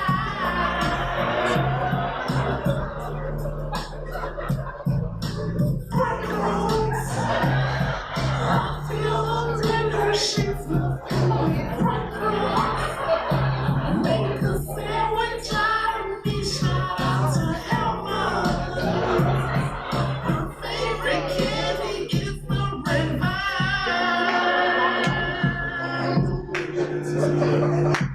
If you want it, you can have it. You can have it. If you want it, we gon' eat it all. If you want it, you can have it. Big bones, what you eating? Grab your jacket, 'cause I'm treating. Oh, big bones, what you eating? I want your cheese on fries. Too late. She tried to lose that weight, but now it's too late. The peanut butter chocolate cake and Kool-Aid. And I love it when you're big and fine.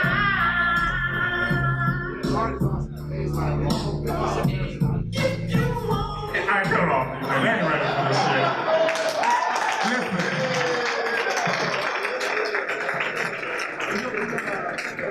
Should have been sipping on this drink and I was talking. My throat was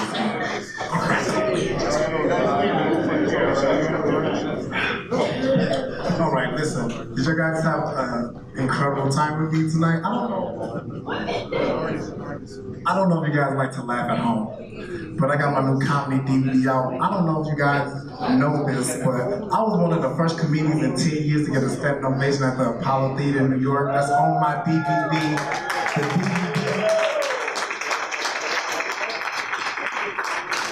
That's only one of the 3 DVDs copies I have. The DVD I did the Apollo and opened up for Mike Epps, that's only $7. 2 packs of brain in here. 2 books.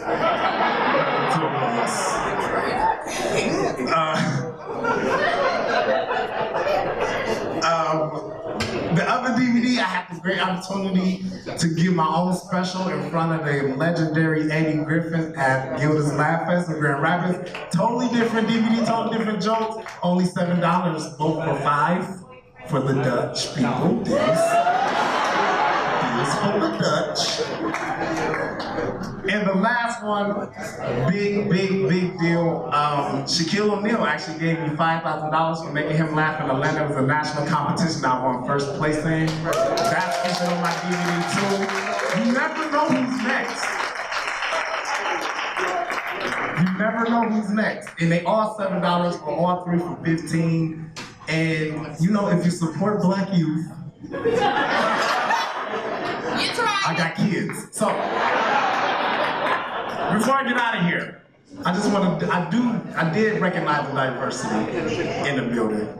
And I do want to say, even though we are making strides to progress, we have to stay vigilant because racism is still alive. Racism is alive, and we have to just, like, I'm gonna tell y'all what happened to me. This is how I know racism is alive. One time, I went to this restaurant, like, these 2 white guys walked in. Half a second later, I walked in. They sat down. Half a second later, I sat down. Now the waitress didn't know they were there first. She saw me, so she served me first. This is how I know racism is alive. I made my order, I sent it back.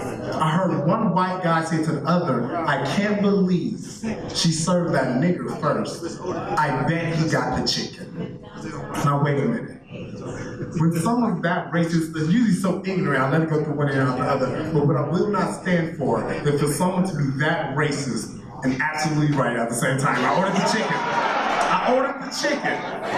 So now I'm in a situation where once they bring out the chicken, they gonna high five. Yeah, man. I told you the chicken.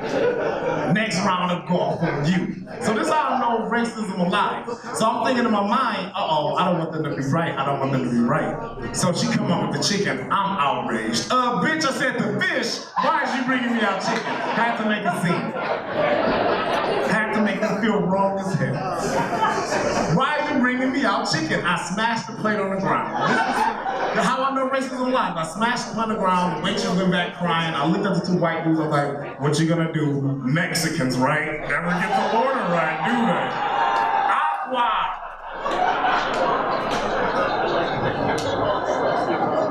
Racism alive. Hey, my name's comedian Dave Jones. Thank y'all so much.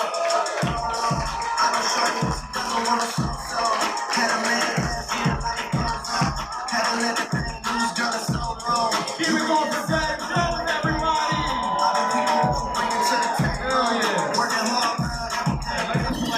Oh damn, let that keep going. Shit, I like that song. Everybody get your I'm a shorty and she doesn't want to stop. Had a man last year like I like that song, but Drake wrong for that. Drake used to be for the fellas. Now he like, fuck them niggas. Nice for what? Fuck him. Like, God damn it, Drake. What happened to Marvin's room? Remember we was crying and drinking? All right, y'all still with us? Dave Jones is funny as hell, wasn't he? You guys ready for your headliner for the evening? Come on, you guys ready for your headliner for the evening?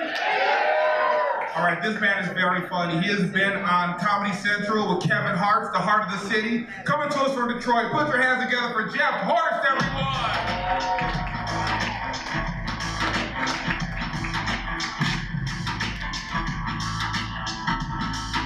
All right, cut it, DJ Racist. The racist. Yeah, I'm white. Was that your? You see, the DJ's got to get in a joke too. You get it? You played Eminem. All right. Give it up for everybody. Say, give it up for Dave, RICARLO, Tim, Louise, Zach, Ashley, Billy. Did I get everybody? Anthony. We're about halfway through the show, guys. Just hold in there. I like the show. I think it's really cool that there's flyers for the show that's happening right now on the bar. In case case you're getting a drink and you're like, this looks like a fucking good show. These people look equally as funny as tonight's show. I think I'm gonna try that out. Guys, I'm from Detroit. People have called it D-Town before as well. You are correct there, sir. Growing up, I went to school with a couple of white people. And I went to school with the kind of white people that didn't know they were white. You know what I'm talking about? One guy used to wear FUBU.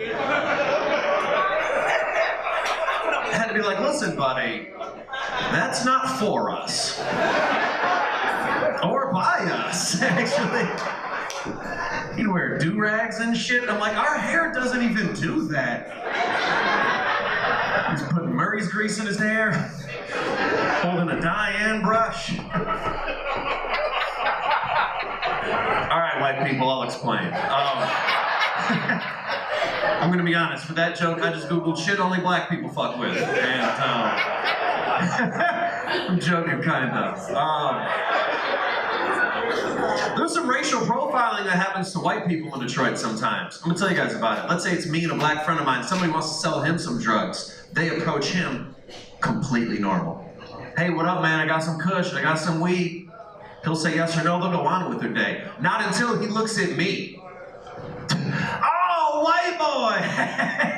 Oh, white boy! I got those pills. I got that powder. I got the crack. I got that heroin. I got that acid. I got that ecstasy. I got the oxycontin. I got the angel dust. I got that molly. I got the... What the fuck? You didn't say weed once. Should have been an option, I feel. And did you say Molly? What does my cousin have to do with this? I'm confused. I get called white boy a lot. And, guys, I'm 30 years old. How old do you have to be to graduate from white boy to white man? I could die at the age of 95. Some of my best black friends would be at the funeral like, he was such a cool-ass white boy. Like, still? How long does it take to earn that shit? I put in my time. Guys, I'm broke. Anybody else in here broke? Everybody? That's cool. Some of you don't want to clap because you don't want to tell on your date right now? That's fine. Impress her until she figures out the truth. I'm broke. I owe a lot of money for student loans that I'm not even interested in how much money I owe. That's how little I give a fuck about paying them back. Somebody gave me a call trying to collect some of it the other day. I had so much fun with him. He's like, is this Jeffrey Horste? Yes, this is him. Jeffrey, I'm calling to inform you that you have an outstanding balance. Wow, thank you. An outstanding balance. Well, I am flattered there, sir. Thank you for the kind words. Let me tell you something, buddy. If you think it's so outstanding now, wait till next month when I still don't pay you shit. It'll be a fucking spectacular balance by then. Let's set a high score. This balance. Anytime when I was a kid, I always saw that infomercial with the needy kids on it. It always made me feel bad. I know we've all seen it before, right? It always started the same way every time. There's always some kid in Africa who's got a stick just playing in a mud puddle, right? Just playing in a mud puddle. Like the kid couldn't just play tag for free, right? Like he's poor, he's also not creative. Imagination's free on every continent. Here's a fun fact, awkward whites. You won't go to heaven for not laughing at this joke. So, nobody in this room gave a goddamn dime. We're laughing at this fucking joke. You better fucking unclench those ass cheeks. Nobody gave any goddamn money and you're gonna judge the joke I chose? Fuck you. Playing in a mud puddle. Random old white man walks inside of the screen for 10 cents a day. For only 10 cents a day, you can feed and clothe this child. Food and clothes. 10 cents a day. And I'm looking at this like, you know what? I gotta do something. I have to do something. I have to start shopping smarter. 10 cents? For food and clothes? Where the fuck do you get those type of deals? I shop around, people. I don't see that anywhere. Then you hear parents complaining. What are you parents talking about? Send the kids to college. Send these kids to Africa. It's only 10 cents to raise them. Over there. Shout out to everyone feeling uncomfortable because white boy said Africa too many times in a joke. Or shout out to anybody texting their kids like, pack your bags, Tommy. He's going on vacation. I get upset at the small things in life. I'm really petty. I hate it when somebody holds the door for me. When does somebody ever hold the door for you? When you're right behind them and you're carrying something? No. People hold the door for you when you're still 50 feet away from the door. How does that make you feel? Now you feel socially obligated to jog and get exercise. Strangers don't pick my workout schedule, okay? But has anybody here ever been this big of a dick where you do that thing where you start to hold the door for someone? Fuck that guy, fuck him. He's not me, so today I don't care. I like to drink. Anybody drinking tonight? Everybody? That's cool.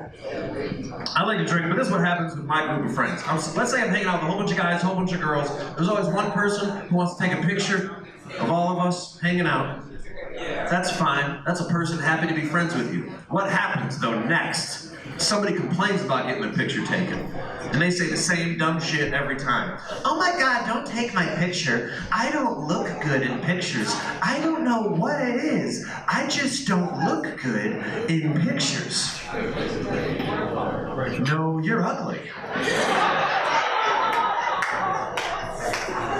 I'm sorry to be the one to explain it to you. Let me tell you how a picture works, okay? You see, a picture is an exact replica of what the fuck you look like. I don't look good in pictures. You don't look good in real life. A picture says 1,000 words and ugly is every one of them, let me tell you. And if you didn't laugh at that joke,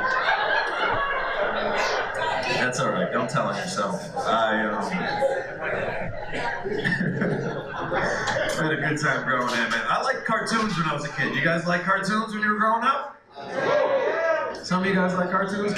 You ever realize as an adult, some of the shows you loved when you were a kid are like an entirely different show than you remember it? Like I figured this out watching Scooby-Doo the other day. Scooby-Doo is a show.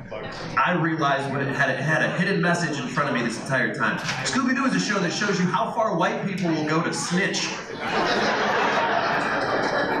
They are going through extreme lengths. They are solving mysteries nobody's paying them to solve. They're just voluntarily awake at 2 in the morning. Go to bed, bitch. Like, what are you doing? Guys, I'm from Detroit. Scooby-Doo would never work in Detroit. Jinkies, I know who robbed the liquor store. Bam, now you're dead, bitch. You understand? This is my favorite part of this joke, is that when you get too many white people, not that you're too many, but when you get a lot of white people in one room, there's some white people that have never heard the stereotype that we are a bunch of tattletales. Isn't that insane? Because some of those same people that haven't heard of that stereotype also don't think white privilege is real. I gotta tell you, not knowing what other people think about you, pretty big privilege. I don't think there's another race in America that's unaware of the negative things white people have said about them. You're not gonna have a conversation with a black dude after the show and it ends with him saying, hold on, white people have been saying what about us? How long has that been going on? I don't know if you thought on this almost all black lineup that the white guy wasn't going to talk about race, but you guys better fucking act like this is still a goddamn comedy show, because I'm doing my fucking jokes. I don't know if it makes you uncomfortable for me to mention that other races exist, but this is what I do, so. Oh man, I'm not that angry of a person, really. I am. I'm having a good time. You know what I mean? I love my grandparents. I love hanging out with my grandpa as much as I can. It's just funny talking to him because he always has these weird things to say. He'll say something like, when I was your age, we were so poor, we had to put water in our cereal. That's disgusting, Grandpa. Fun fact about cereal, you can eat it dry. It's good, right out of the box, Gramps. Not sure if you're poor. I am sure you made poor decisions. He's like, when I was your age, we didn't have book bags. We had to carry our books to school. Great. Maybe somebody like you should have invented a book bag. No, fuck that, Grandpa. Every year since you stopped going to school, kids have had more books and heavier books that every parent helps shove into their kid's book bag every morning.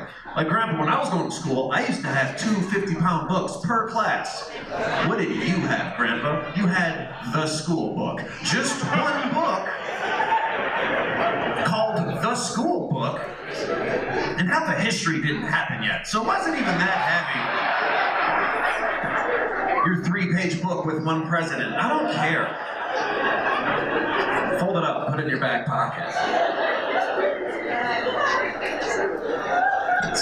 It's so interesting to me how slang changes as you get older. Like, I know that the words can change, but ever so often, the same word, a new generation just pretends it means something different. You can't change the definition of the fucking word. Come up with your own new shit if you want something new. Like low-key. You ever hear somebody say something's low-key? Think of back in the day what it used to mean. When I was a kid and I was growing up, if somebody said used low-key in a sentence, they were saying something like, low-key, that's a dope-ass album.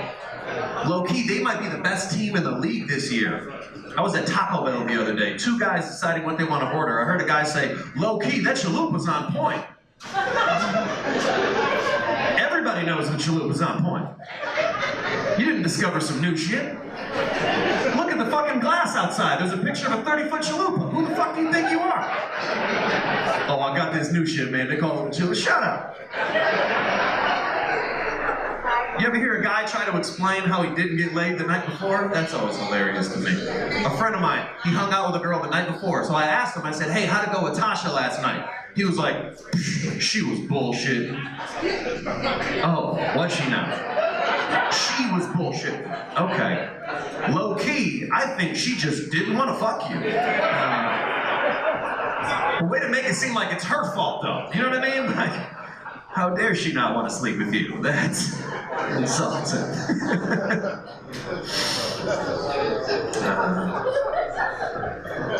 I think white people invented credit. Fuck transitions, we doing this joke. I think, fuck transitions, that's just less jokes. I think white people invented credit, and I don't mean like money. I mean like white people invented the idea that you don't have to invent something if you just take credit.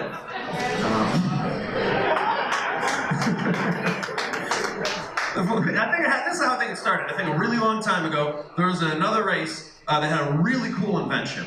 And then a white guy was jealous, and he was like, hey, who invented this thing? And they were like, it doesn't matter who made it. What matters is we can all use it and appreciate it.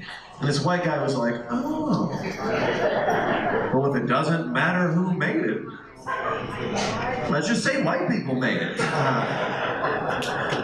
Let's write white man on the bottom of this. Let's go.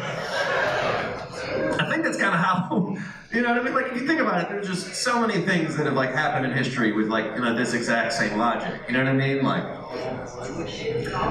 just so many other things that white people want to pretend they invented. Like, you know what I mean? Like rock and roll or Jesus. And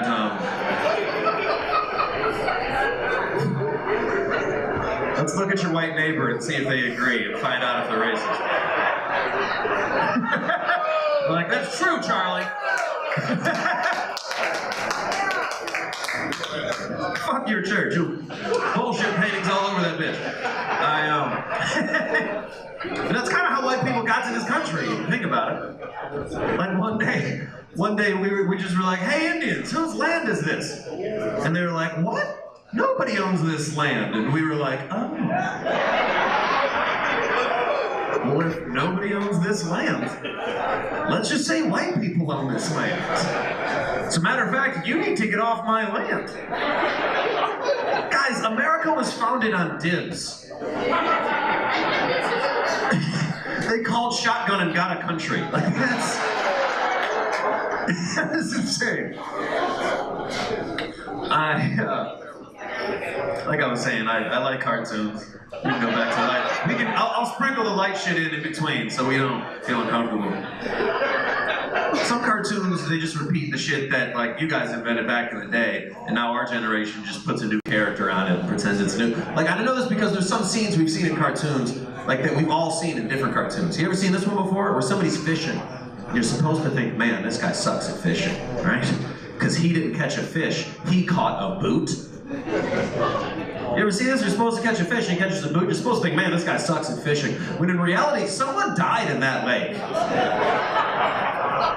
Why doesn't anybody assume that that's the response? The guy's never even curious why he found a boot. He just keeps on fishing.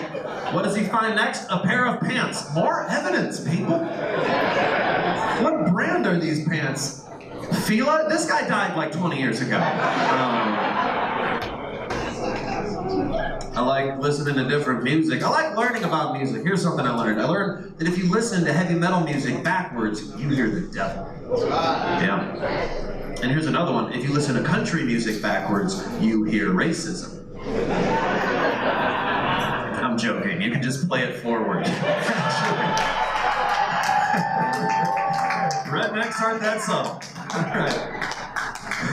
Oh man, I was reading an article the other day, and this was upsetting to read. Apparently there's a camp that exists where if you are a parent and you just happen to have a child who is gay, you can send your kid to this camp hoping they pray the gay away. Which is as insane for as many reasons as you guys all got uncomfortable as shit right now. You guys are popping bottles to this. That's how. But I believe in karma. Anybody else believe in karma? Yeah, so think about these situations from start to finish and see how they would actually end. Like it starts with a homophobic counselor and he thinks he's getting all these gay kids together so he can tell them that he thinks what they're doing is wrong. But what he's also doing, he's getting all these gay kids together, right? Like, you're not even good at being homophobic, you know what I mean? Like, if you hate gay people so much, why would you get them together for a week to mingle? You know what I mean? Like, there's at least one kid leaving that camp like, whatever, homophobes, thanks for introducing me to my partner, Billy. If it wasn't for a gay camp, I wouldn't know what a boy tasted like. Thank you.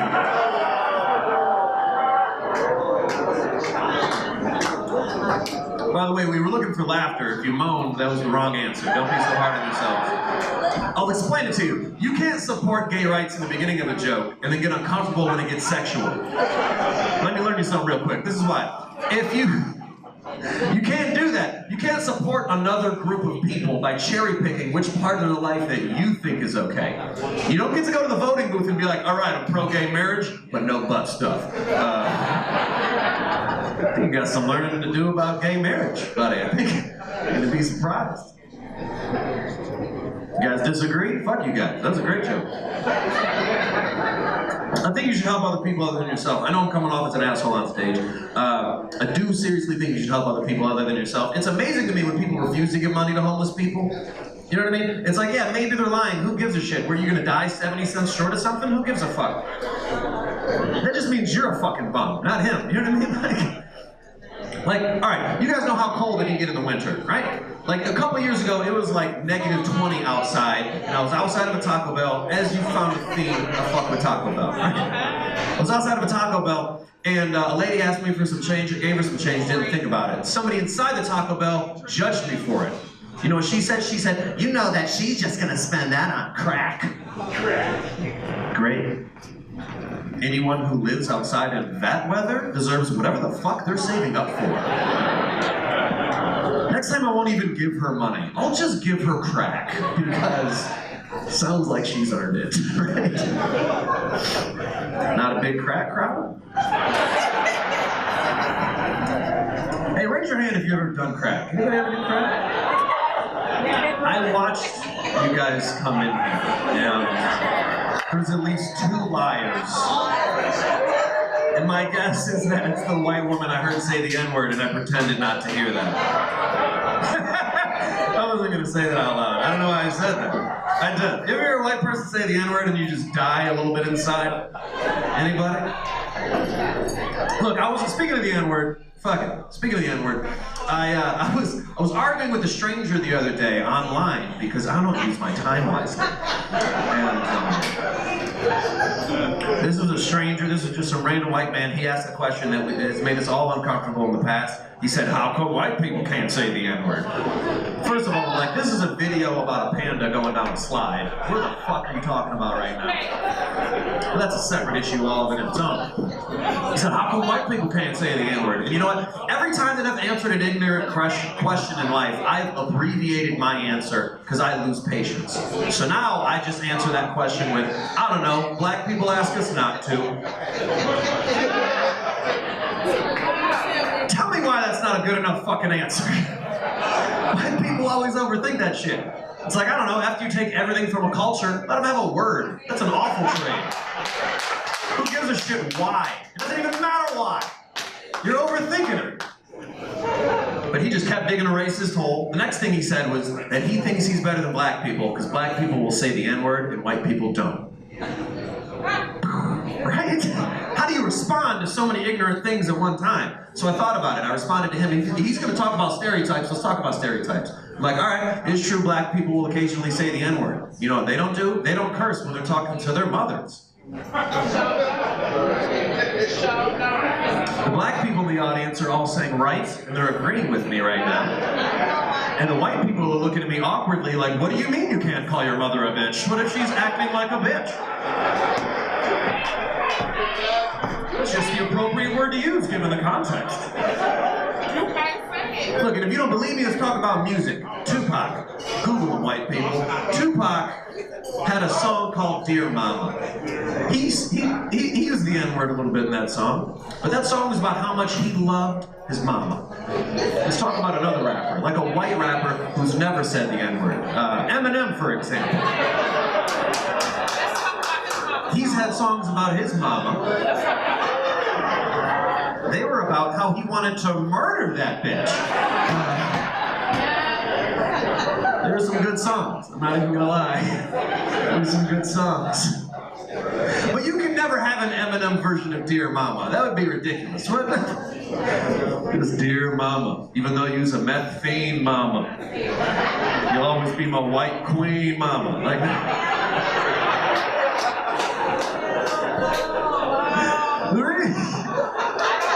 The reason that's funny is white people don't refer to their women as queens. Nope. And if you're one white dude in the audience that does, don't ruin my joke. I mean, as a culture, we don't stereotypically do that. That is a stereotypical black culture thing only, nobody else. Alright?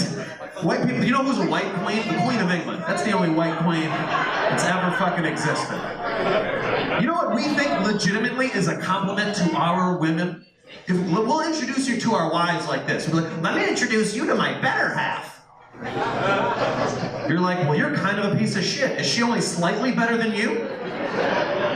Why the fuck would a woman want to be a half? How do we treat women? How do we trick you ladies into thinking that that was a compliment? It's like you're kind of a person. You guys still think it's not? Talk to your woman however you want. I don't give a shit. Guys, I have CDs if you want to get one. You probably don't. That's fine.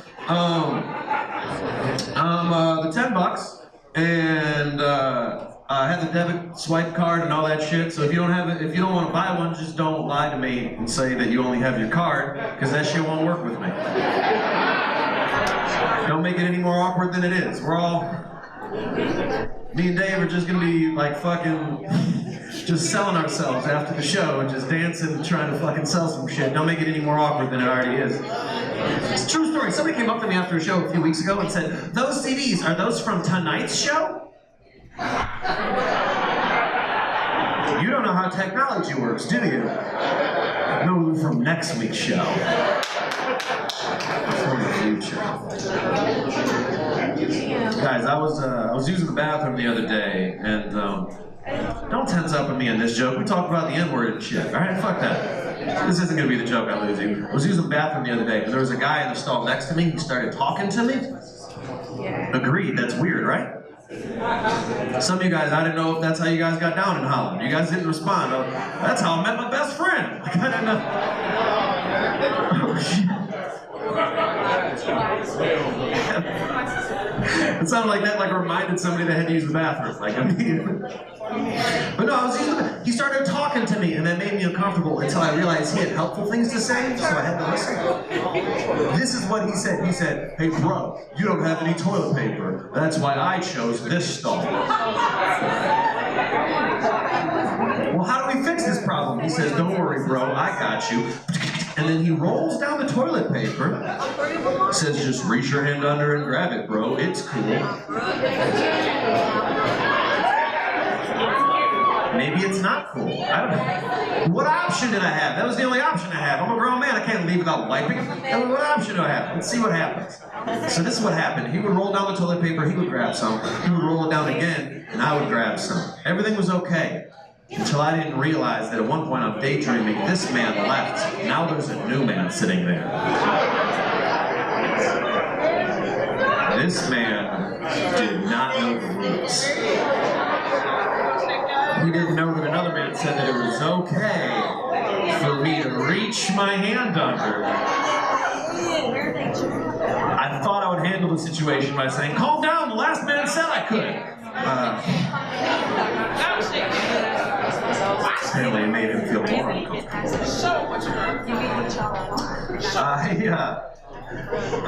The other day, I went to Kohl's the other day, as you can tell. And, you guys ever been to Kohl's? Where are the white people at? You guys ever been to Kohl's? Right when I walked into Kohl's, there was a sign that said, for Kohl's to keep prices at an all-time low, Kohl's is against shoplifting. You better give it to me. Oh, really? You want to take a guess who doesn't give a fuck about your low prices? Shoplifters. Who is that sign for? The shoplifter you hope has a last-minute conscience. He's got all he wants. He's almost made his way out. Oh, fuck. I don't want to ruin Kohl's cash for everybody. I'll put the scarves back. But you guys, look, I know a lot of comics will say clap if you have kids, and clap if you don't have any kids. Yeah, did you guys hear how much energy they had? Did you hear that? It sounded like hopes and dreams to me. It sounded amazing. If you have kids, fantastic. I admire your patience. I have no idea how you do it. I think it's crazy to have kids. That's why I think it's crazier whenever I turn on the news and I see someone kidnapped a kid.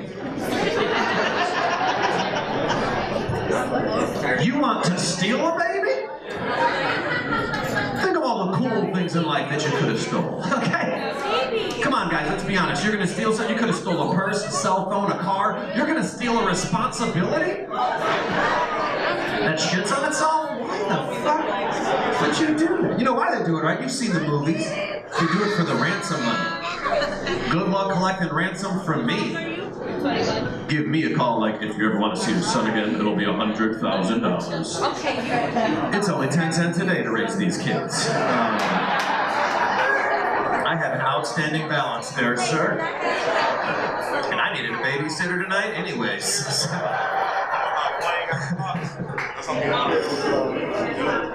Myself, I'm not married. Anybody in here married?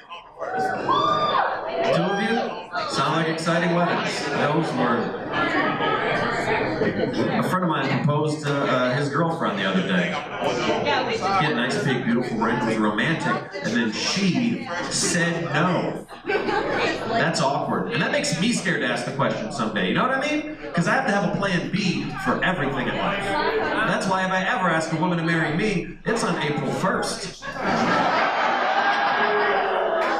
April Fool's, bitch.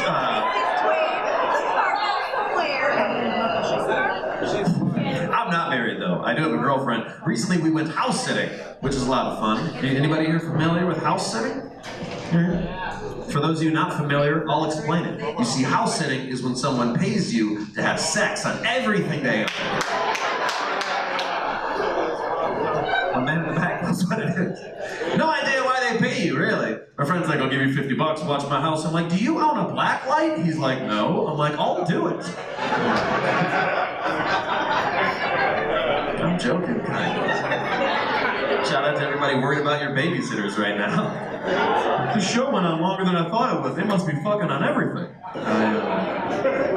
But no, guys, you guys have been a great audience. I'm gonna end you guys with a story. Let's talk about the first time I had sex with a black woman. What the fuck type of response was that? You guys laughed and shit. That wasn't a make-a-wish. She was an adult. She wanted to fuck me. Why did you guys all act like this was... You guys were all like, good for you, buddy. Like, fuck that shit. This was an agreed upon exchange bodily fluids.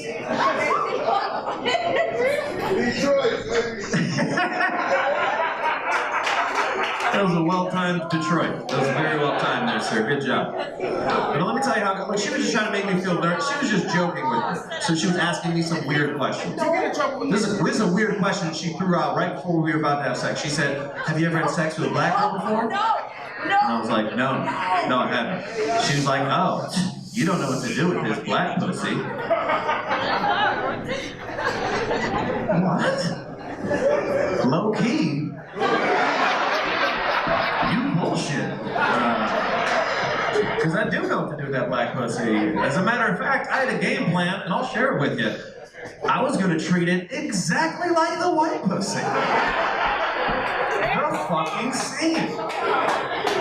Now I'm going to be a sarcastic asshole, because that's the only way I know how to act in a situation. So now I'm just going to what do you mean I don't know what to do with it? Like, are there more parts to it?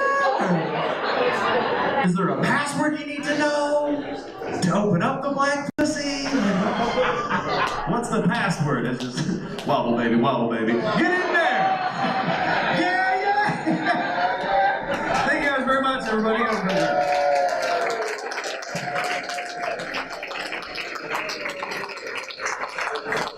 Keep it going for Jeff Horste, everybody. Y'all made it, y'all have fun. We have a good time tonight. Thank you guys for coming out. Let's get the Big Boy Investments team up here right now, please, to close the show out for y'all.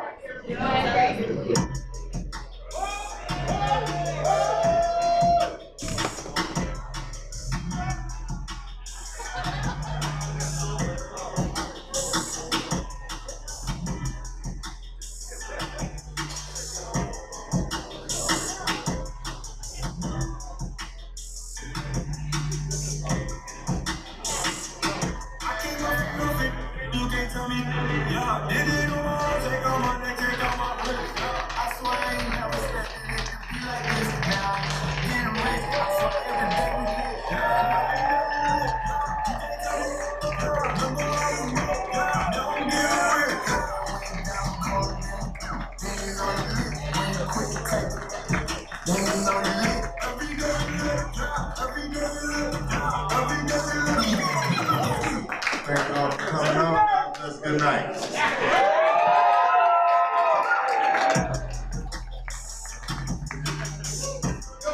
Hey,